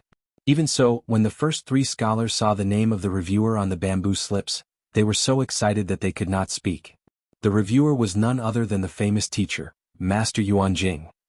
In layman's terms, not only did they get their idol's autograph, but they also got their idol's guidance. They were so happy that they almost fainted. One should not think that idol chasing only existed in modern times. The ancient people were just as enthusiastic about idol chasing. Throwing fruits into a cart was a small matter. There were even brainless fans who wrote poems to express their love for idol chasing every few days. Speaking of brainless fans, Master Yuanjing had many brainless fans. A ready-made example was Tang Yao. He was Master Yuanjing's brainless fan. With his admiration for Master Yuanjing, he resolutely left his family and traveled thousands of miles to Langyi County to study.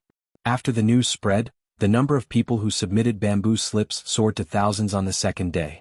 Master Yuanjing was speechless.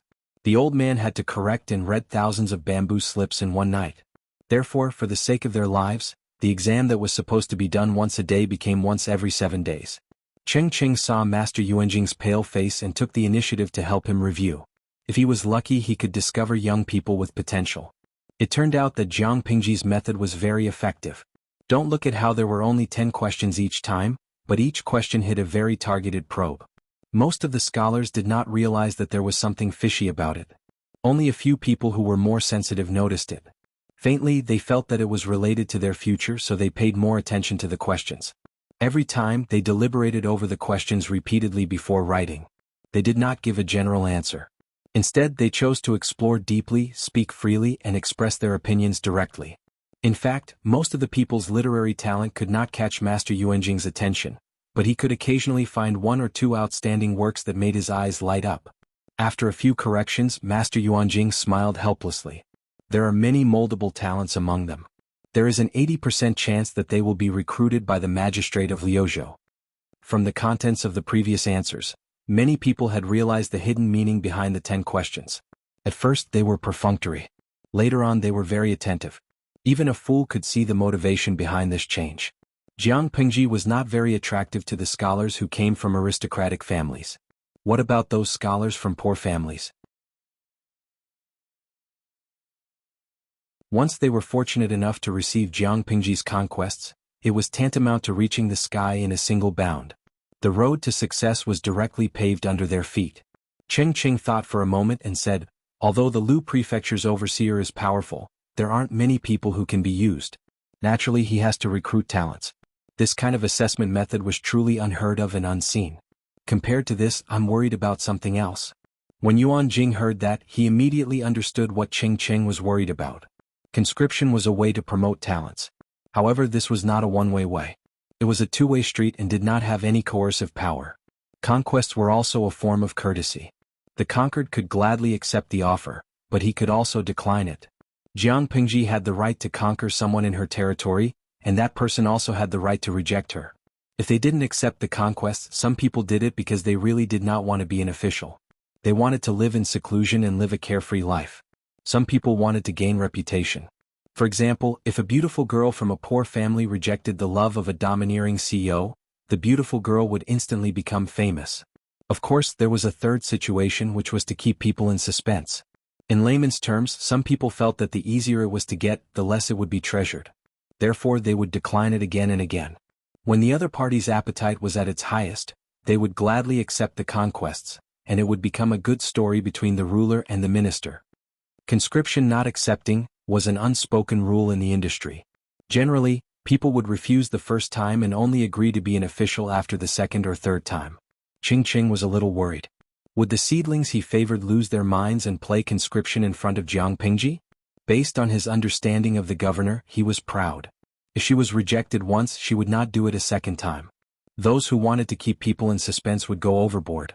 Master Yuan Jing and Ching Ching looked at each other tacitly. They suddenly felt an indescribable sense of melancholy. They felt that there would definitely be people who would not accept the conscription. As expected, there were people who did it. There was more than one person.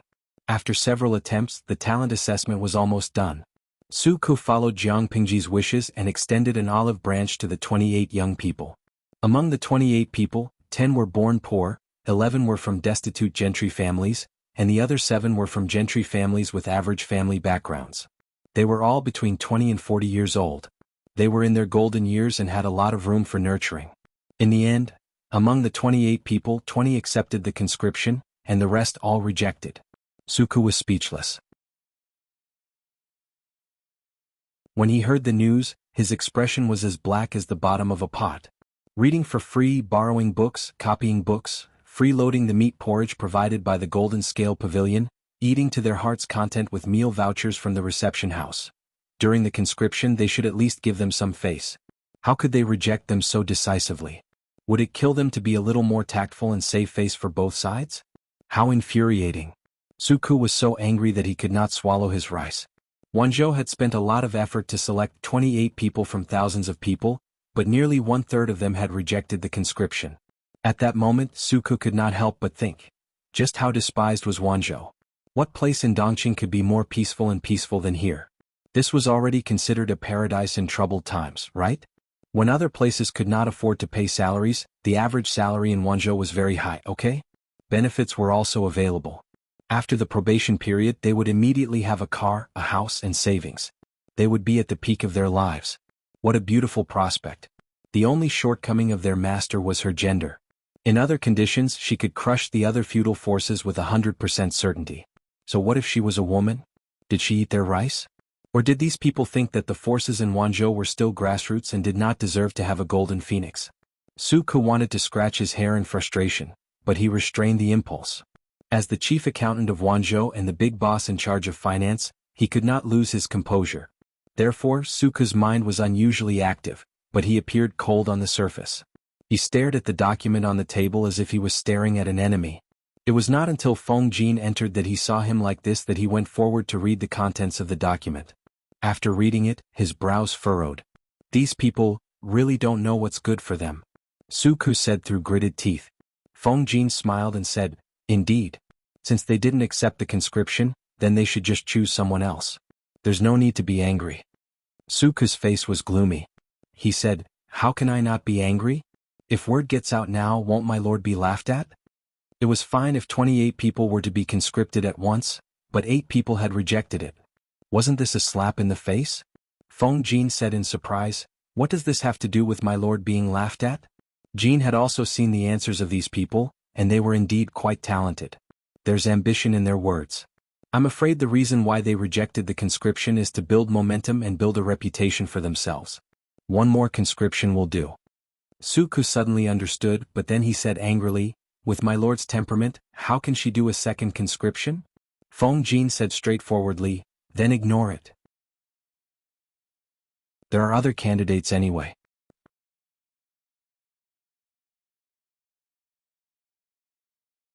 Chapter 905.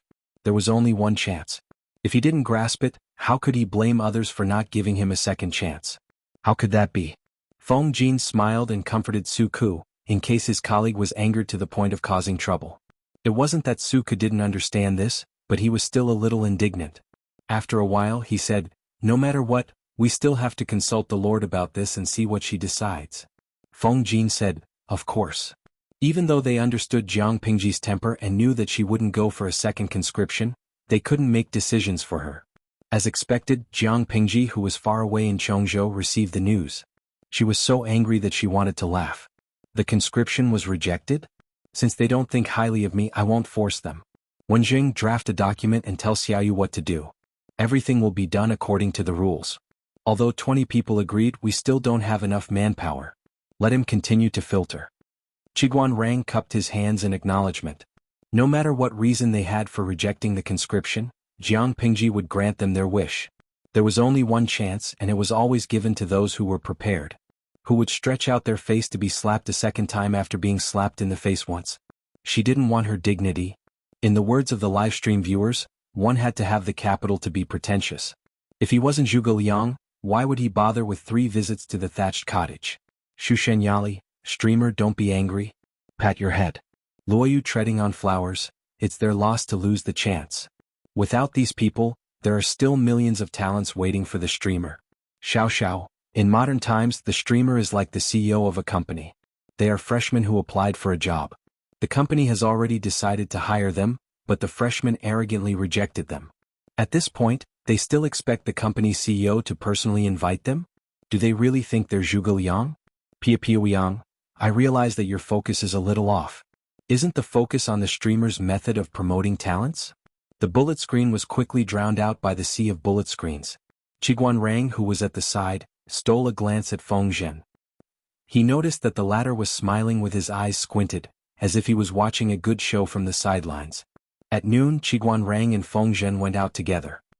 He lowered his voice and asked, Zisher, what were you laughing at just now? Feng Zhen held a bag of dried and pickled radishes in his hands. He ate them as he walked. He had stolen them from the Chongzhou guesthouse branch. It was salty with a hint of spiciness, and could be used as a snack to grind the teeth. Fortunately, Qiguan Rang wasn't Feng Jin. Otherwise, how could he stand the sight of Feng Zhen chewing on dried carrots as he walked? She would definitely reprimand him for his lack of manners. Feng Zhen laughed and said, If I don't laugh, am I supposed to go forward and advise my lord to be magnanimous? Of course not.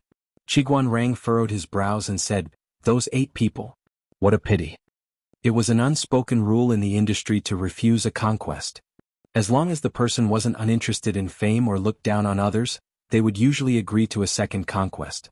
Feng Zhen said, Don't you know the Lord's temperament? She was very clear in her heart, but she was unwilling to put down her pride and go on a second expedition. Without these 8 people, there would always be others to fill in. If the person who failed was a peerless genius who could conquer the world, he would have the resources to do so, but he was not.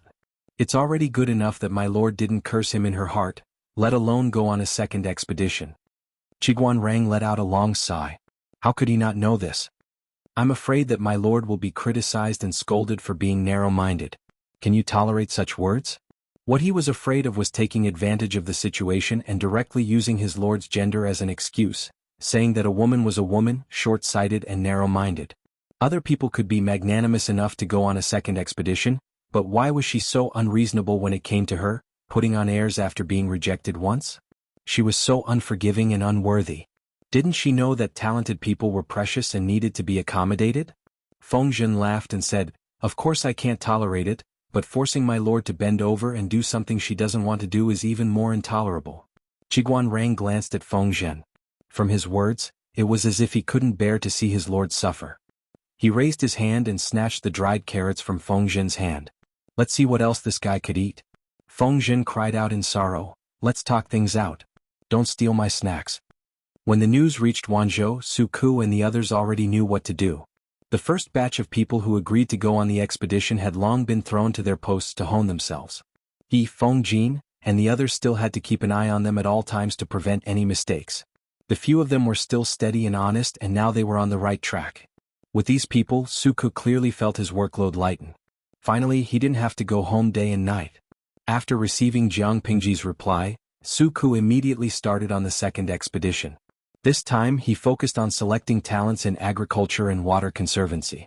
Even when the second batch of names was out, the first batch of people who failed to go on the expedition were still anxiously waiting for news. After waiting for a long time, there was still no news. Finally, someone couldn't sit still. This person had used a lot of connections to find out the news. He felt as if he had been struck by lightning. My lord said that a melon that is forcefully picked won't be sweet. Since you have other plans, I wish you success in your career. The person was so angry that his face turned pale. He was ashamed, angry, and embarrassed. Finally, he snorted coldly and angrily flicked his sleeves. A woman is a woman after all. She is shallow and narrow-minded. What kind of future can someone who seeks revenge for the smallest grievance have? Even if we don't talk about being courteous, we should at least have tolerance and magnanimity. Now that I've seen her, she really isn't worth it to rely on. A real man has aspirations. How can he succumb to a woman whose eyelids are as small as beans? It's painful and pitiful. Out of the 8 people who failed to go on the expedition, only 2 chose to remain silent. The other 6 couldn't bear the injustice.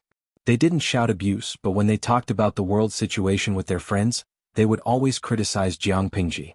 Once their friends spoke up for Jiang Pingji, they would always be refuted. This woman's eyes are as small as beans.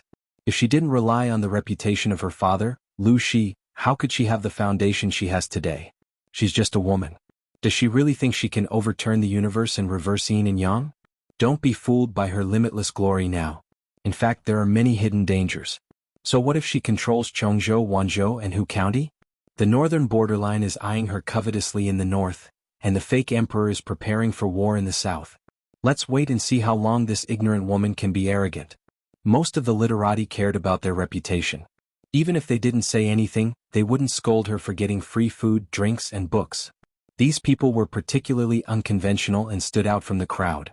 The establishment of the Jinling Pavilion in Wanzhou attracted many scholars to flock there. These people stimulated the domestic demand of the economy.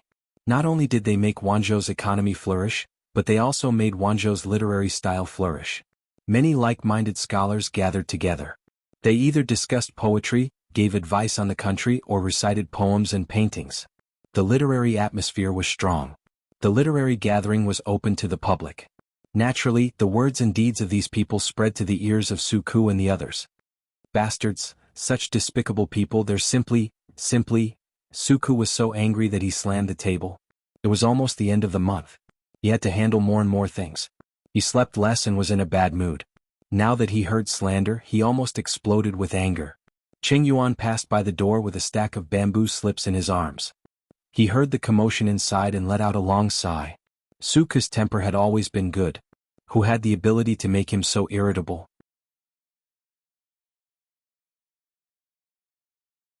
Chapter 906.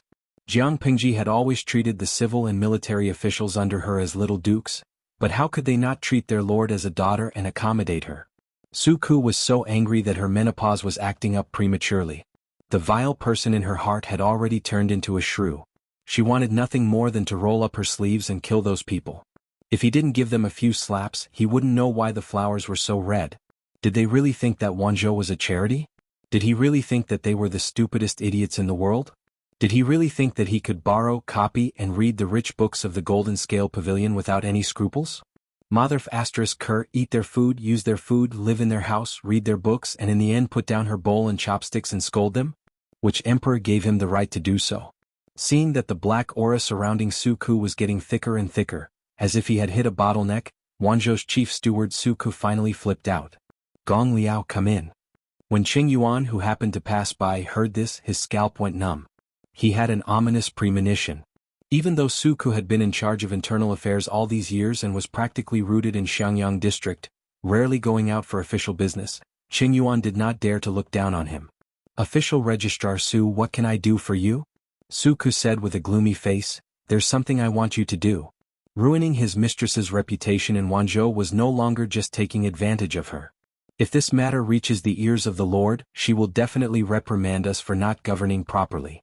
It was fine if she was reprimanded, but she was afraid that the world would misunderstand that the Lord was not strict in her governance, that she was timid, and that anyone could humiliate her. Gong Liao, do you understand? Cheng Yuan said, I understand. In layman's terms, anyone who bullied their lord would be crushed to death. Su Ku's expression softened a little as he said to Cheng Yuan, Gong Liao, come closer and talk. Cheng Yuan obediently stepped forward and sat down beside Su Ku's desk. The two of them whispered to each other. When Cheng Yuan heard this, his expression changed from solemnity to surprise, and finally to pity. Originally he was filled with righteous indignation at those people who had failed in the conquest, but now he felt some sympathy for them. Of all the people he could have offended, why did he have to offend these unreasonable people from Wanzhou? His father was right. Wanzhou was a place with crouching tigers and hidden dragons. Suku was indeed of humble birth, but when it came to managing internal affairs, he ranked in the top 3 in the entire Wanzhou group. In the whole of Dongqing he was probably in the top 5. Not only was this person in charge of internal affairs, but he was also deeply trusted by the Lord. There was almost no mess that he could not solve. Once Suku made up his mind to punish someone, he could really do it. Qing Yuan had a mild temperament. His greatest strength was that he was obedient and filial. Qing asked him to restrain his edge and learn humbly. He would never stand out. He followed Qing's instructions and assisted Suku and the others. While he was busy, he learned how to manage the overall situation and accumulate experience for the future. My lord is ambitious, and her vision will definitely not be limited to one state or one county.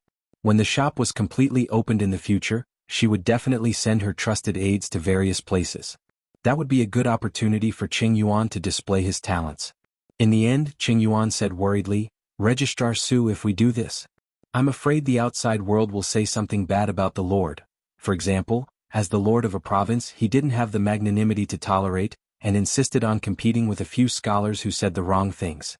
How shameful was that?"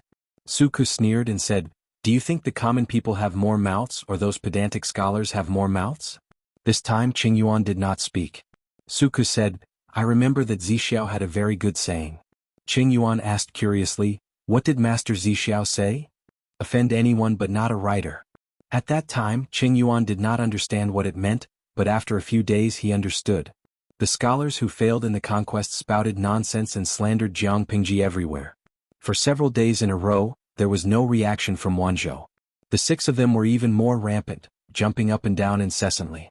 The other 2 still wanted to save face, wishing that their presence could be reduced to 0. Brothers, what does this mean? It means that the magistrate of Wanzhou also knows that gossip is a fearful thing and has admitted defeat. Those people in Wanzhou are just actors from a grassroots troupe, inferior people who don't know Confucius and Mencius. I'm ashamed to be associated with them. A man is indomitable. Not to mention establishing a career, but he can't be subservient to a woman. If anyone were to accept the conquests, wouldn't they be admitting that they were inferior to an ignorant woman? It's really shameful and ridiculous for a man to lose all his courage. I'm afraid that even in the underworld, he'll still be slapped by his ancestors. They refused the conquests not to raise their value and reputation, but because they completely disdained it, understand? They disdained to work for a woman. The more they danced, the more cowardly Wanzhou appeared. Their uncharacteristic silence made many people laugh at them. However, they were soon unable to laugh. If Suku did not show his power, did they really think he was a housekeeper? The questions for this round are out. They're out? Let's go take a look. A test every 7 days had now become a routine, and it had faintly become one of the ways to select talents in Wanzhou. This way did not require family background, appearance, or virtue, only ability and talent.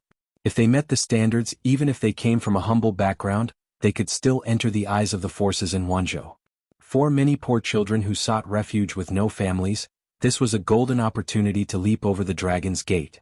Every time the results were released, it would always attract a large number of scholars to come and watch. A group of people gathered in front of the notice board. Except for a few simple-minded people, the others saw the questions clearly and felt a chill in their hearts. Unlike the 10 questions announced in the past, there was only one question this time. Repaying enmity with kindness? How do you repay kindness? What kind of question is this? The saint has already given the answer, so of course it's repaying enmity with kindness. No one knew which simple-minded person spoke up, but everyone's expressions did not look too good. This answer had been stamped by the saint, so of course they knew, but when they thought about recent events, they felt that things were not looking good. How is this a test? It's clearly a declaration of war, someone couldn't help but mutter. What declaration of war? There were quite a lot of simple-minded people. They only cared about being top students and didn't hear the gossip of the outside world. So, Wanzhou is clearly telling others that they want to repay enmity with kindness. Not to mention anything else, at least Wanzhou had built the Golden Scale Pavilion and provided tens of thousands of books for them to read for free. Was this not kindness? Many people received kindness but did not know how to be grateful and shamelessly made a false accusation. Was this not resentment? Therefore, Wanzhou could not be blamed for choosing to repay enmity directly, to get back at them. They could only blame the ungrateful ingrates for being too arrogant. Naturally, the 6 people had also seen the contents of the notice. Except for the 3 scholars from poor families who were anxious, the other 3 did not take it to heart. If Wanzhou really had the ability, they could have just sent people to arrest them. Why did they have to take such a roundabout route? Unfortunately, these people did not know that in another plane far away, there was an honest and upright official named Qin Shimi. Otherwise, they would not have such a stupid idea. Qin Shimi was a good and honest official. Because he had offended a screenwriter, he had become a peerless scumbag whose name would be passed down through the ages.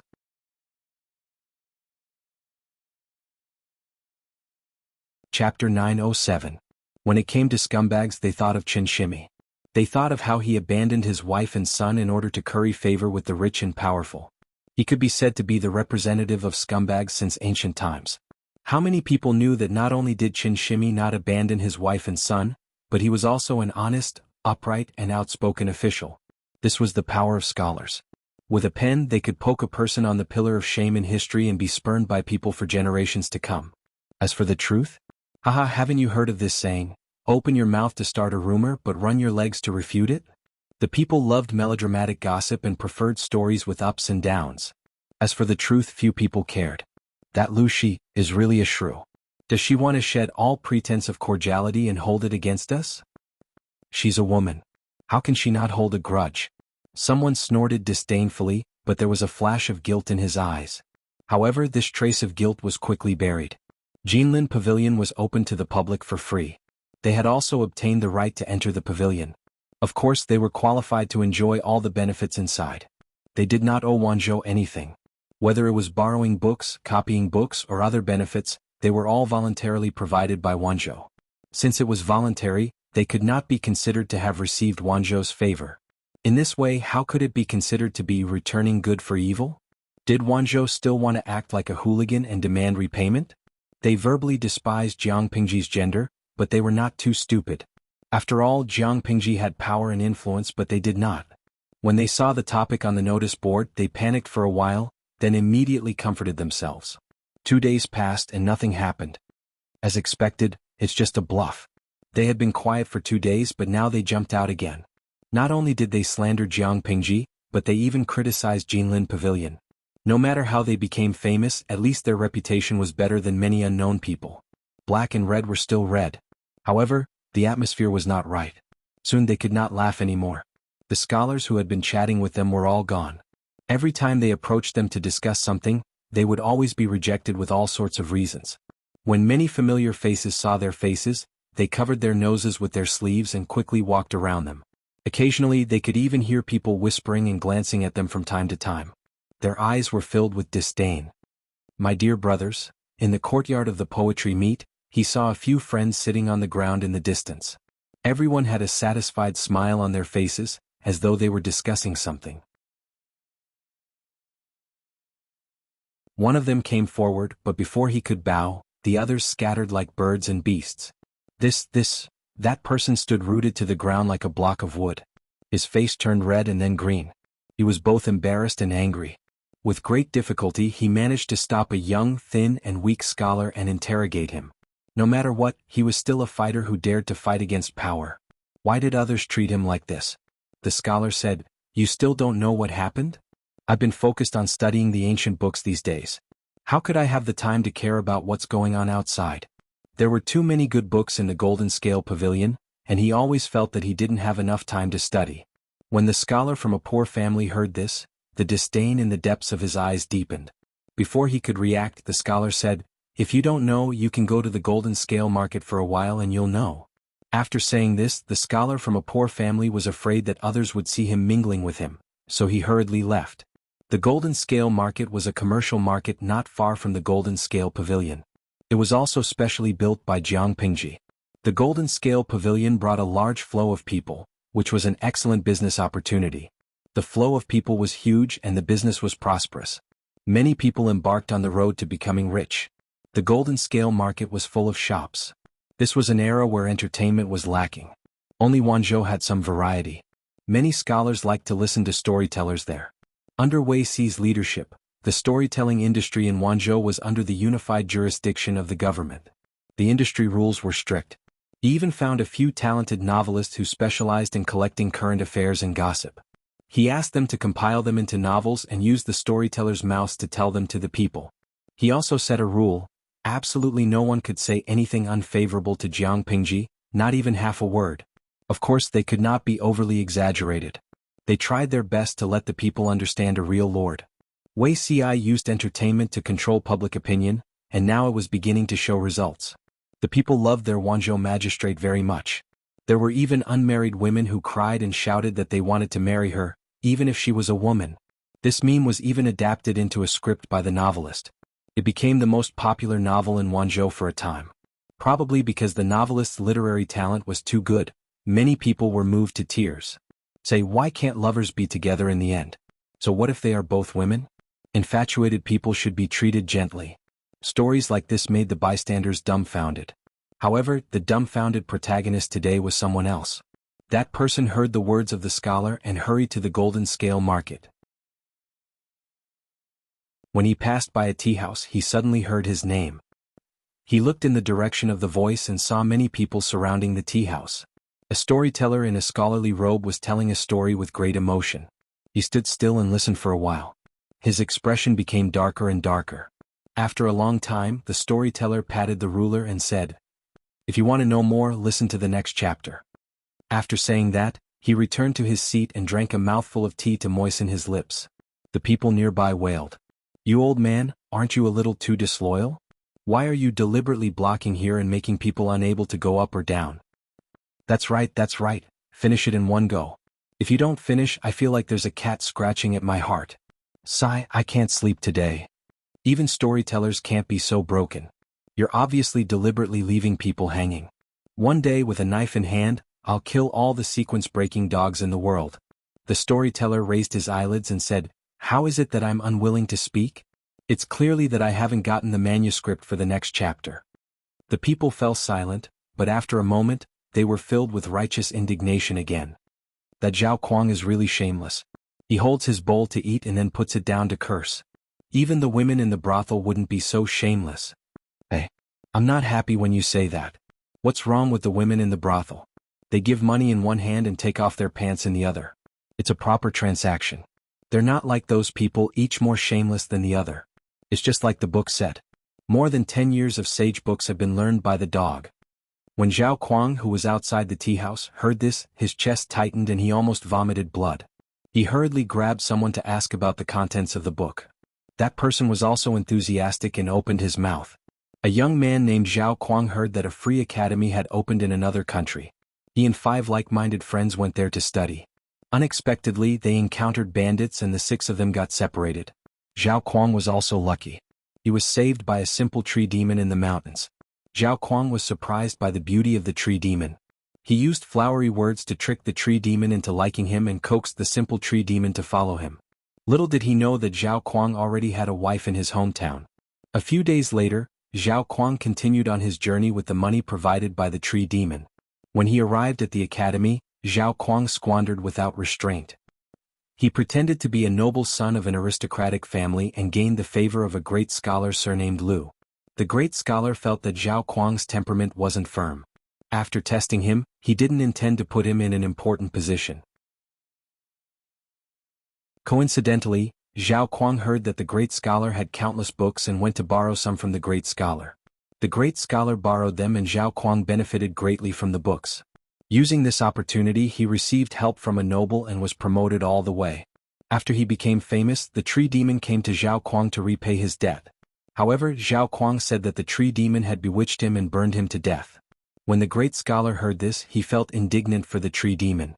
Everyone knew that the great scholar had lent books to Zhao Kuang, but Zhao Kuang said that his success was all due to his talent and that it had nothing to do with the great scholar borrowing books.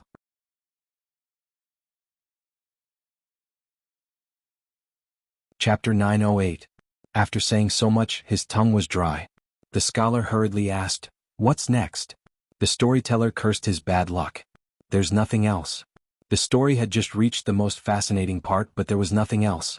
No wonder the commoners were so angry. Nothing else. The commoner curled his lips. There was a hint of anger in his words. He raised his hand and pointed at the storyteller in the room. "Didn't you hear what that bastard old man said? The next chapter hasn't been written yet, but according to tradition, Zhao Huang, that shameless villain, will not have a good ending. The scholar was furious when he heard this. He said angrily, "You're just a commoner. Who gave you the guts to talk about a scholar? Wasn't Zhao Huang his name?" The commoner in front of him said in front of him that he would not have a good ending. How could Zhao Huang take this lying down? Zhao Huang flew into a rage without warning. The commoner was shocked. After coming back to his senses, the commoner also became angry. He said, "That's the convention. Who dares to violate the rules of this industry? Unless the writer, Xiantu Layman, doesn't want to stay in Wanzhou anymore." Wei Xi's purpose in supporting novelists was to control public opinion. As the initiator, he had the right to set perfect rules for the novel industry. In addition to the previous rules, Wei Xi also stipulated that the spirit of the novel must be positive. What was positive? The content of the story must not involve vulgar filth, and the main theme must be correct. The first rule was easy to understand, but the latter was complicated. Whether it was the protagonist or the supporting role, once involved, there must be no happy ending, including but not limited to repaying kindness with enmity, abandoning one's wife and children, favoring one's concubine and killing one's wife, marrying another, not distinguishing between legitimate and concubine, being unkind to parents, being filial to children, being disrespectful to elders, and being heartless to children. According to the severity of the plot, the characters would suffer different degrees of setbacks. Zhao Huang in the story had already violated several rules. According to the rules of the industry, Zhao Huang's ending would not be good. The commoners kept up with the updates for several days. Their dislike of Zhao Huang had reached its peak. As the plot developed, the tree demon and great scholar Lu were also in danger because of Zhao Huang's framing. They were having a good time listening to the novel. Next, the wicked would get fancy retribution, but there was nothing below. The real-life version of Zhao Huang was furious. What the hell was Xiantu Layman? How dare he use his name to write such a lowly novel? It would have been fine if it was a coincidence that they shared the same name, but it was not. In the story, Zhao Huang clearly had a family, but he still lied and said that he was not married, tricking the pure and innocent tree demon into giving him his heart. In reality, Zhao Huang also had a family. When he heard that Wanzhou had the Golden Scale Pavilion, he yearned for it very much. He left his old parents in the care of a child bride who was already married. Along the way, he used his talent to deceive an ignorant village girl, and after a one-night stand he ran away with her money. In the story, Zhao Huang was born into a family of bricklayers. He used his parents' hard-earned money to disguise himself as a second-generation rich kid, ignoring his crippled father and blind mother. In reality, Zhao Huang was born into a wealthy family in the countryside. His parents sold 6 of his sisters to support his education, and he pretended to be the son of a rich man in front of his friends.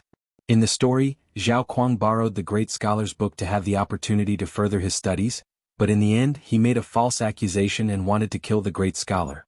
In reality, Zhao Huang enjoyed the benefits of the Golden Scale Pavilion. After failing to conquer it, he slandered and insulted the governor of Lu province, trying to make a name for himself by stepping on him. With so many similarities, how could Zhao Huang not care? How was this a story? It was obviously a deliberate allusion to him, and even the name was copied. The common people did not know, but how could the scholars who spent their days in the Golden Scale Pavilion not know? No wonder these few days some scholars who got along with him avoided him.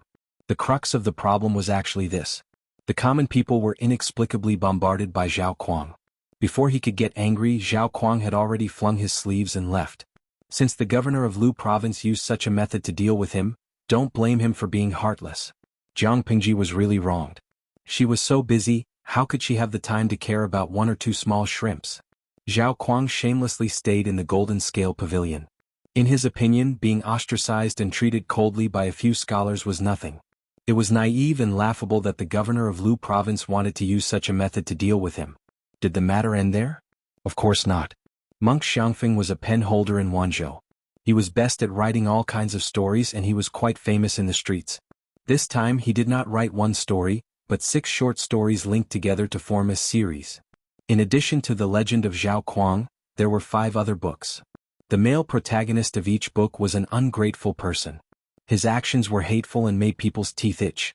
After writing 2 short stories, the gossipy common people found the prototype of the male protagonist through clues. After understanding it in detail, they exploded in anger. Was their governor someone who could be insulted by just anyone? How could an ungrateful person have the face to stand on the land of Wanzhou? Was it reasonable to return evil for good? *ck off. Why didn't he just soar to the sky on the monkey? Coincidentally, at this time the people who used return evil for good? How do you repay good? The test results for this topic were out. Zhao Kuang and the others wanted to cry but had no tears. They discovered that many scholars used their incident as an example. Their words were harsh and merciless. The situation continued to worsen. The landlord of the folk house. A small temple cannot accommodate a great Buddha. I don't want the rent for 10 days. Let's go, let's go. The waiter of the tea house. We are all serious businessmen. We only do business as human beings, not animals. Don't block the way. The manager of the restaurant. I'm sorry, sir. There's a sign in front of the door. Our land is barren and unruly, full of wicked people. 2 strong men with thick arms and wooden mallets stood at the door. 2 pairs of tiger eyes stared at them fiercely, like wild beasts looking for food. Not to mention the tea house, the wine shop, the street vendors, even the brothel which welcomed everyone did not entertain them. One of them was particularly unlucky. One night, he went to the brothel to seek pleasure. The next day he woke up to find that his buttocks were in pain. There were even streaks of blood hanging from them. Not only did he fail to pluck flowers for pleasure, his chrysanthemum was stolen by some bastard. They underestimated the respect and love the people of Wanzhou had for Jiang Pingji and the influence of public opinion.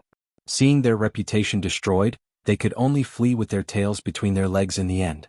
Although they left, their story continued to spread in Wanzhou. It was even exported to Chongzhou County and other places. 2 months later, Jiang Pingji happened to find out about it. She was almost amused by Su Ke's actions. Jiang Pingji said to Feng Zhen, Xiaoyu, you don't have to be so angry.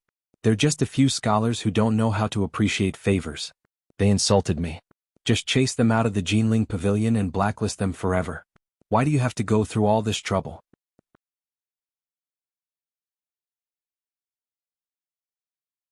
Chapter 909.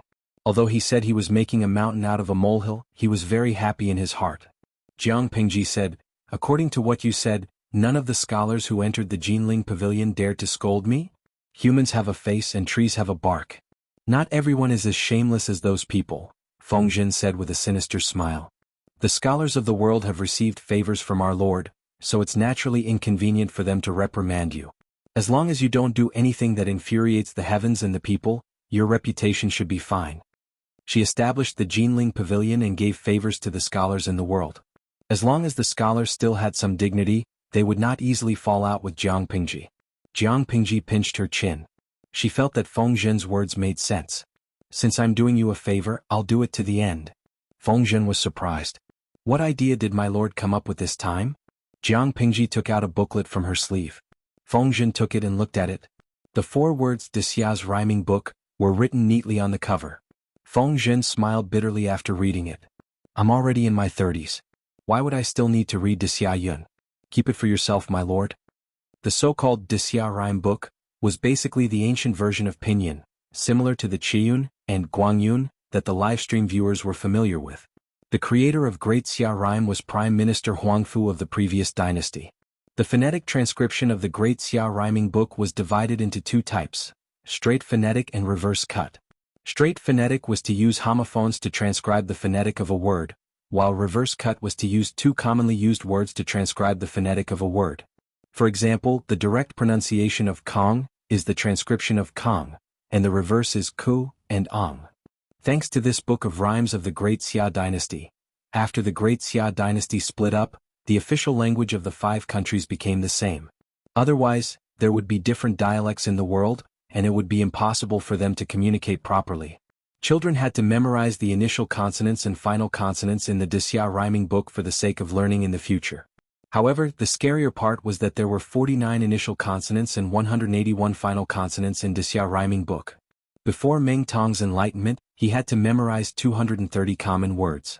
In layman's terms, before teaching a person how to read, the person must have a certain level of literacy. He had to memorize 230 commonly used words in Great Xia rhyming book before he could use these words to mark the pronunciations of other words. Children's enlightenment was slow, and it was difficult for the common people to develop their wisdom. The difficulty of phonetic transcription was also a huge obstacle. Jiang Pingji said, "You'll know once you open it." Feng Zhen was suspicious. He lifted his hand and opened the book. He discovered that the title page also had the words, Wuxia Dynasty's Rhyming Book written on it. There were also strange symbols beside each word. He was puzzled and raised his head to look at Jiang Pingji's face. He realized that she was looking at him with a face full of expectation. Feng Zhenan suppressed his emotions and flipped through a few more pages. It was filled with familiar words, but there were tiny symbols around each word. He was puzzled. Could it be that the secret lied in these symbols? Feng Zhen thought about it and began to carefully search for the similarities between these symbols. Indeed, he really did find some patterns. The more he searched, the more frightened Feng Zhen became. It was rare for Langzi to put his heart and soul into something, and the audience in the live broadcast room was also writing at a great speed. What? They all knew that Jiang Pingji came from the interstellar world of the future, but she had never spoken a word of her hometown. She didn't even write the word hometown. How could he miss out on such a rare opportunity? This was a good opportunity to study the language of the future. Jiang Pingji saw that Feng Zhen had followed suit and drawn the symbols. She smiled and squinted her eyes. She knew that he had figured out the trick. She said, "A few days ago, you told me that Feng Yi complained that Meng Tong of the Golden Scale Academy was tormented by the Wuxia Dynasty's rhyming book?" Feng Zhen vaguely guessed something. He secretly clenched his fists and suppressed the surging emotions in his heart. "It's true. So I went back and found a copy of the Wuxia Dynasty's rhyming book. After studying it carefully, I discovered a big secret." Jiang Pingji smiled and squinted her eyes. She suddenly asked an irrelevant question, "You also know about the symbols that Mr. Cheng Cheng researched, right?" Feng Zhen said, "Of course I know."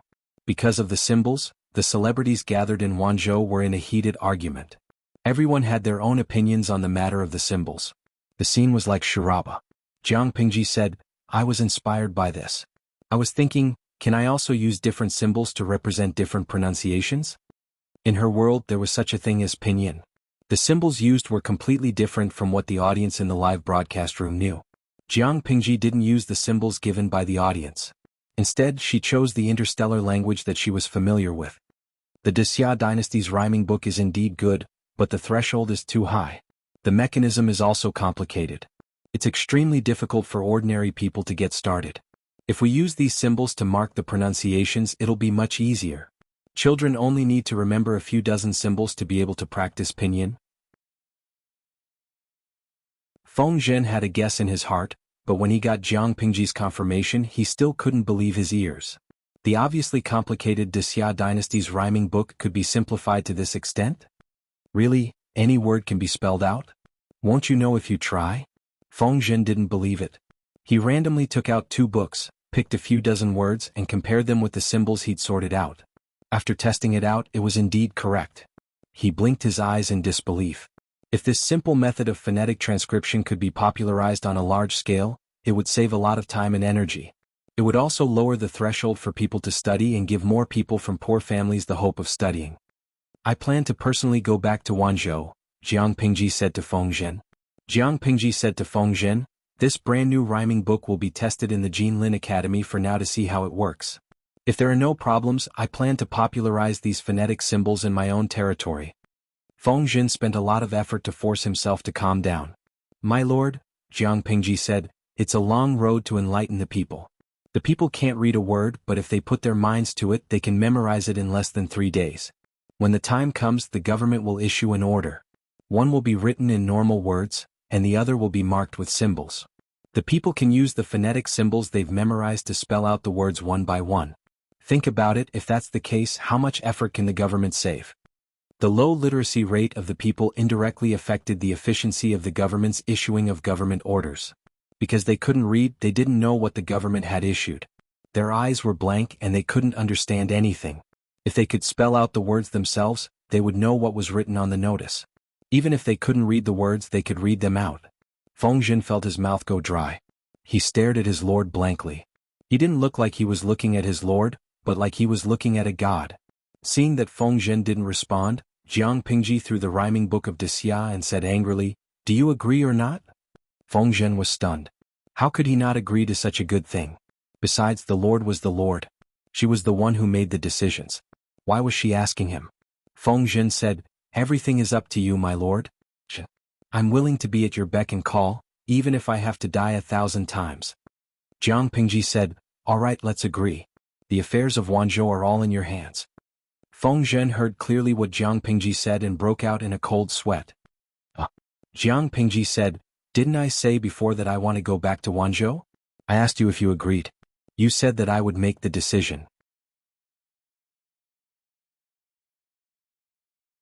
Feng Zhen looked at the government office filled with bamboo slips in a daze, then looked at his lord who was smiling brightly. My life is over.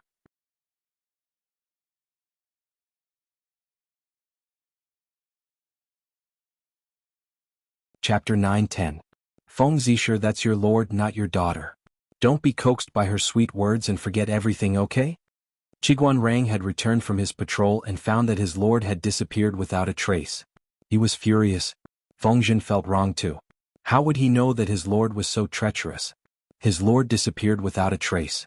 His heart was tired. Qiguan Rang let out a long sigh. Fortunately, the aristocratic families in Chongzhou are holding each other back and can't recover for the time being. There's no need to worry even if my lord isn't here. If Chongzhou really needed Jiang Pingji, according to his lord's personality, she wouldn't leave the mess behind and leave. Now, forget it, let her be. Other than compromise, Qiguan Rang couldn't think of a second choice. Feng Zhen sneered. Wenjing, you're talking about me. Aren't you the same? After saying that, Feng Zhen sighed in his heart and thought, it wasn't that they were being played by their lord. It was clear that they spoiled their lord too much and deliberately let her have her way.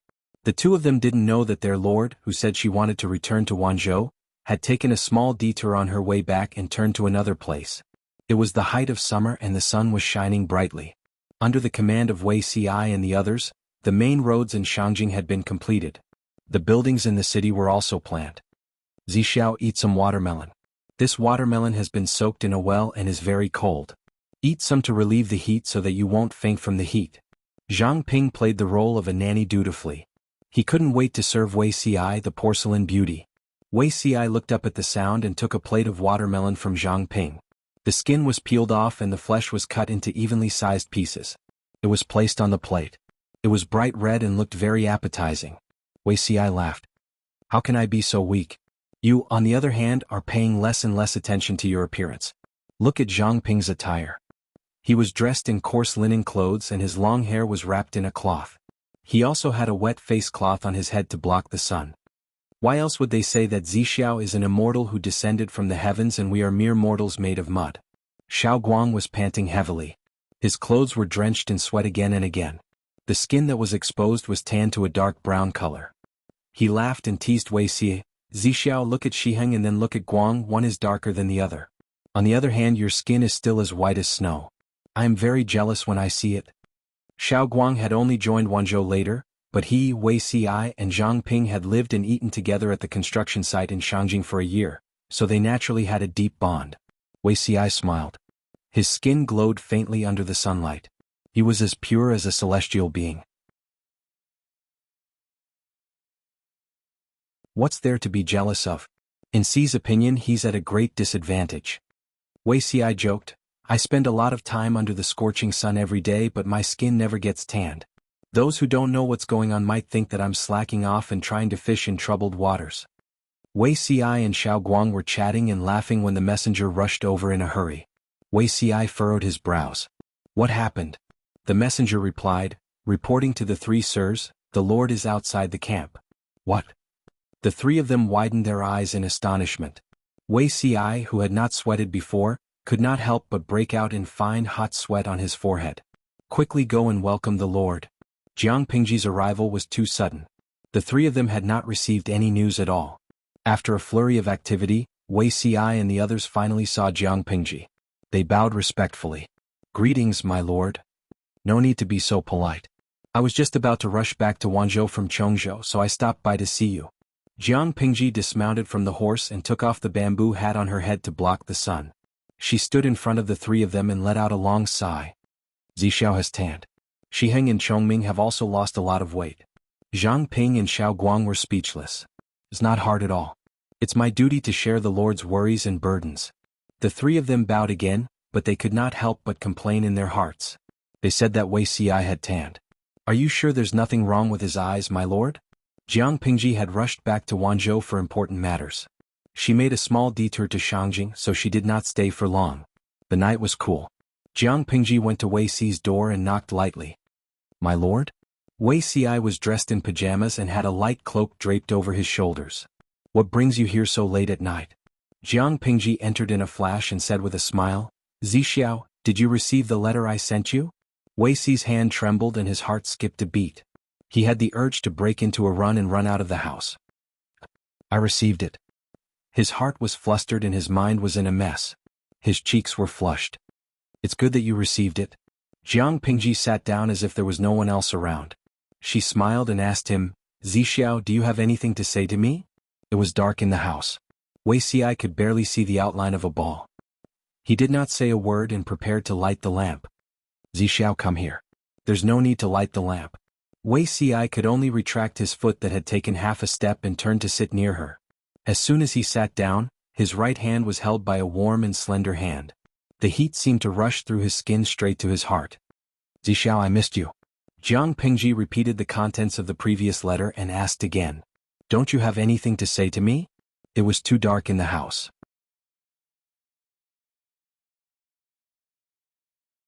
Wei Si struggled to open his eyes wide as if he wanted to see her expression clearly. After a while, his lips moved and he spat out a few words. "My lord, why do you have to do this?" He gave up the idea of withdrawing his hand. Competing with the person in front of him with strength was simply asking for trouble. Jiang Pingji said with a smile, "Zixiao, why do you have to do this? There's nothing wrong with being honest." Wei Si was about to speak when a figure rushed into his arms. Before he could react, he had already been pushed onto the mat. At this moment, his heartbeat showed signs of breaking through the limit. "Don't move. Let me lean on you." Her voice was a little weak. He rarely heard it. Even during the most dangerous times in his previous life, Her Majesty was so stubborn that she refused to give in. Those who provoked her would be killed. Those who blocked her would be slaughtered. Wei Si was in a daze. 2 arms wrapped around his neck. He was so scared that he did not dare to move. How did this look like weakness? Suddenly, words popped up in his mind, showing weakness to the enemy. After a while, Wei Si listened to the person on top of him speak. "I have a frog that I really, really like. Unfortunately, I can't bear to put a lid on it. I'll keep it for the time being." Wei Si was dumbfounded. After a while, Jiang Pingji still had no intention of getting up. "My lord, this is improper." Jiang Pingji said, "What are you worried about, Zixiao?" Wei Si fell into silence. He said, "My lord is a smart person. How can you not understand?" No matter what, he just didn't want to become a stain and weakness for her again. The experience of his previous life was just a dream. Jiang Pingji was a little sullen. "At the end of the day, Zixiao just doesn't believe me." She simply got up. Wei Si felt empty instead. "My lord, what did you call me?" Wei Si choked. Jiang Pingji burst into laughter. She did not want to really scare Wei Si. "If I had a female name, what do you think I should be called?" Wei Si was speechless. He was not scared, but he was scared silly. He was sure that his disguise had been exposed by his lord. "Zixiao, trust me this once." Wei Si was flustered. "That Jiang Pingji can't protect you, but I will never make the same mistake." She thought about it and felt that it was better to put a lid on the frog and suffocate it.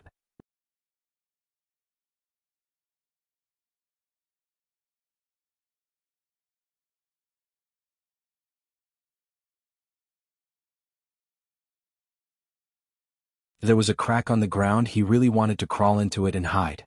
Jiang Pingji had a look of disbelief. Did she just trigger a hidden plot? "But before that, my lord, you should still be careful between men and women." Wei Si's last sentence dampened her spirits. She pouted and did not care what Wei Si said. After today, she did not know when they would meet again. Was she not allowed to see more? After a while, Wei Si asked her softly, "My lord, do you have any plans for the next 2 years?" After a while, Wei Si asked her softly, "My lord, do you have any plans for the next 2 years?" "I'm afraid that after 2 years, the situation will change drastically." There were too many changes in the past and present lives, but Wei Si knew the capabilities of the feudal lords. His lord's recuperation for 2 years meant that she could not intervene in the war. She could only stay in the north, which gave the feudal lords a chance to develop their power. He said, "The Su brothers come from famous families and are all ambitious. Jia County has abundant provisions and has a geographical advantage. They can rely on this place to gather talents and have a bright future. Yang Jian's son Yang Tao. He alone is not a threat, but Yan Lin by his side is not easy to deal with. With Yan Lin's assistance, Yang Tao may be able to take over the false emperor's foundation. His future is limitless. And that Huang Song, my lord, you are brothers with him, but... Before Wei Ci could finish, Jiang Pingji sneered and said, sharpening the knife will not delay the work of cutting firewood. What are we afraid of? After we take care of the northern borderline, we'll deal with them later. Not to mention 2 years, even if it's 20 years, we'll still beat them until they cry for their parents. Jiang Pingji's power was concentrated in the north, and the surrounding areas were all difficult to deal with. After she took care of the northern borderline, it would be a critical moment when her vitality was greatly weakened.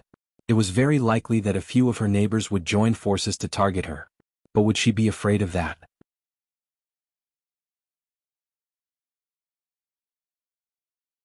Chapter 9:12. Let's not talk about these disappointing things and don't think about changing the topic. Jiang Pingji yawned tiredly. She turned around and hugged Wei Ci as a large pillow to sleep. Wei Ci stiffened at first and the muscles all over his body tightened. After a while he asked, "Is the Lord asleep?" He had lived with Jiang Pingji for half of his life, so he knew how bad her sleep was. Even if someone tiptoed beside her, it would wake her up, let alone a slightly loud noise. Jiang Pingji closed her eyes and muttered, "I'm already asleep. Do you have the heart to disturb my sweet dreams?" Yes. The Lord is asleep." Wei Ci smiled bitterly. "The floor is cold. Forgive me for offending you. Let me carry you to the bed." The floor was made of solid wood. Not only was it hard, but it was also cold. It was not comfortable to lie on. Jiang Pingji's ears perked up when she heard that. She opened her arms enthusiastically. "Come on. If Zixiao can't carry you, I can carry you."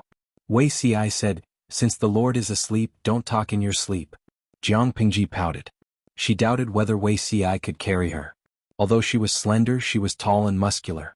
Her actual weight was heavier than that of an ordinary adult man. Jiang Pingji did not have much hope that Wei Ci would be able to carry her. It turned out that she had underestimated him. Wei Ci heard Jiang Pingji laugh softly. As intelligent as he was, he naturally knew what she was laughing at. He could not help but blush. Although he had carried Jiang Pingji, it was actually quite strenuous for him. His breathing was a little breathless. It was only a few steps from where he stood to the bed, but Wei Ci was so tired that a thin layer of sweat appeared on his forehead. Zixiao's arm strength still needs to be trained. Jiang Pingji rolled into the bed and clamped a corner of the thin blanket with her toes. She casually flung it and rolled her body in a circle. The spread-out thin blanket covered half of her body. Otherwise it's easy to run out of stamina in the future. In the darkness, Wei Ci's eyes carried some helplessness. He was not a virgin. Of course, he could understand the meaning behind her words.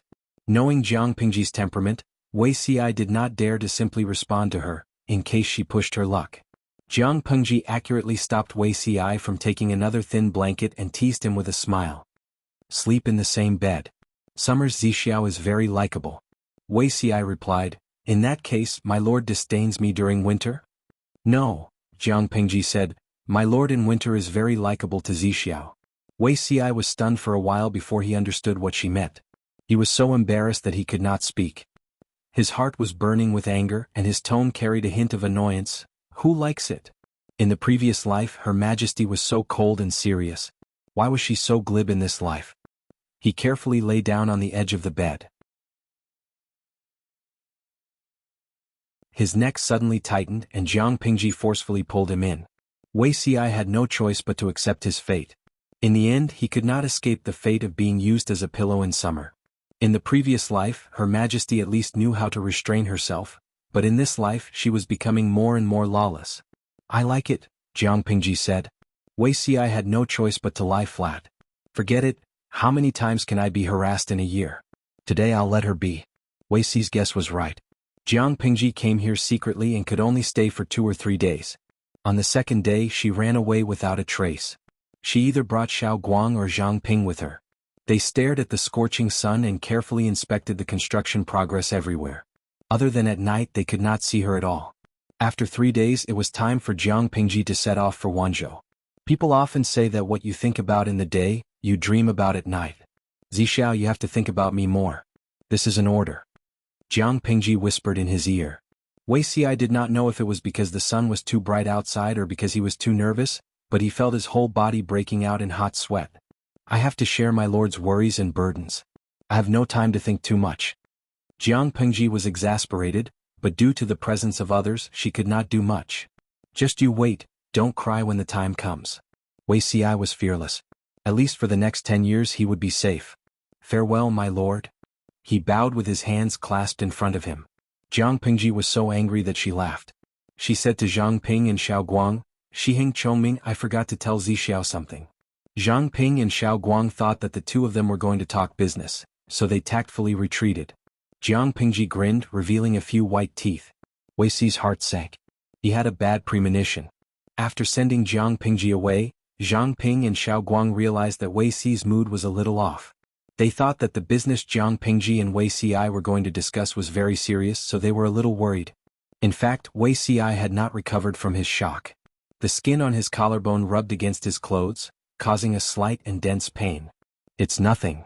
Wuxia comforted the two of them with a normal expression. On the other side, Jiang Pingji, who was already on her way, had a licorice in her mouth. The bullet screen of the live stream was already exploding. Feisha Shirsan, streamer, you didn't keep your word. Didn't you say that this live stream is very serious? Why did you steal my idol? Gujio Daijun, I'm so angry. It's rare to have a male idol that I fell in love with at first sight, but in the end he was bitten by the streamer. Iji Lawaxia Haitang, my heart is broken. Didn't they say that the streamer is very serious and won't make fun of him? The above were the wails of the audience in the blue bullet screen. Although the Red Army had an absolute advantage, the endless stream of handsome male idols still attracted a portion of the blue audience. Among the many male idols, Weixi's looks were the most outstanding. Because he had appeared on the live stream a few times, he was the most valuable. Jiang Pingji had boldly grabbed Weixi's collar and bit his collarbone. This action broke the hearts of the blue audience. What was even more heartbreaking was that they did not know if Jiang Pingji did it on purpose. Not only did she grab Weixi's collar, but she also blocked their view. She definitely did it on purpose, right? Compared to the wails of the blue audience, the red audience was laughing and making noise. Lao Siji Lianming, hey hey hey, our little pig finally knows how to kiss cabbages. Father is so happy. Tudu Feichio, it's not easy. I've been following the live stream for almost 7 years. My daughter's first kiss has finally been given out. Mo Lingyin, bah, what kind of first kiss is this? I've been looking forward to the streamer cooking this frog beauty CI. The streamer hesitated and refused to bite him. May I ask, who would boil hot water for several years? If you want to bite him, then bite him. What kind of hero is blocking the camera? They only saw Jiang Pingji take a bite of Wei Ci, but they did not see any extra skin on him. How infuriating. Yiji Sibao, you don't understand. This is called possessiveness. If I had a boyfriend like Beauty Ci, I would be petty too. Mingshi Yaya, if I had a boyfriend like Beauty Ci, I would have knocked him out and dragged him to bed to make him cry. Jiang Pingji looked at the bullet screen and smiled without saying a word.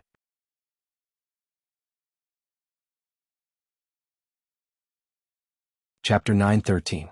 Jiang Pingji's return to Wanzhou was a spur-of-the-moment idea, so she didn't inform the people in Wanzhou. When Suku saw Jiang Pingji standing in front of him, he was so scared that he almost dropped the document in his hand. Suku was shocked. Why did my lord suddenly return from Chongzhou? Jiang Pingji laughed as she took off her bamboo hat to block the sun.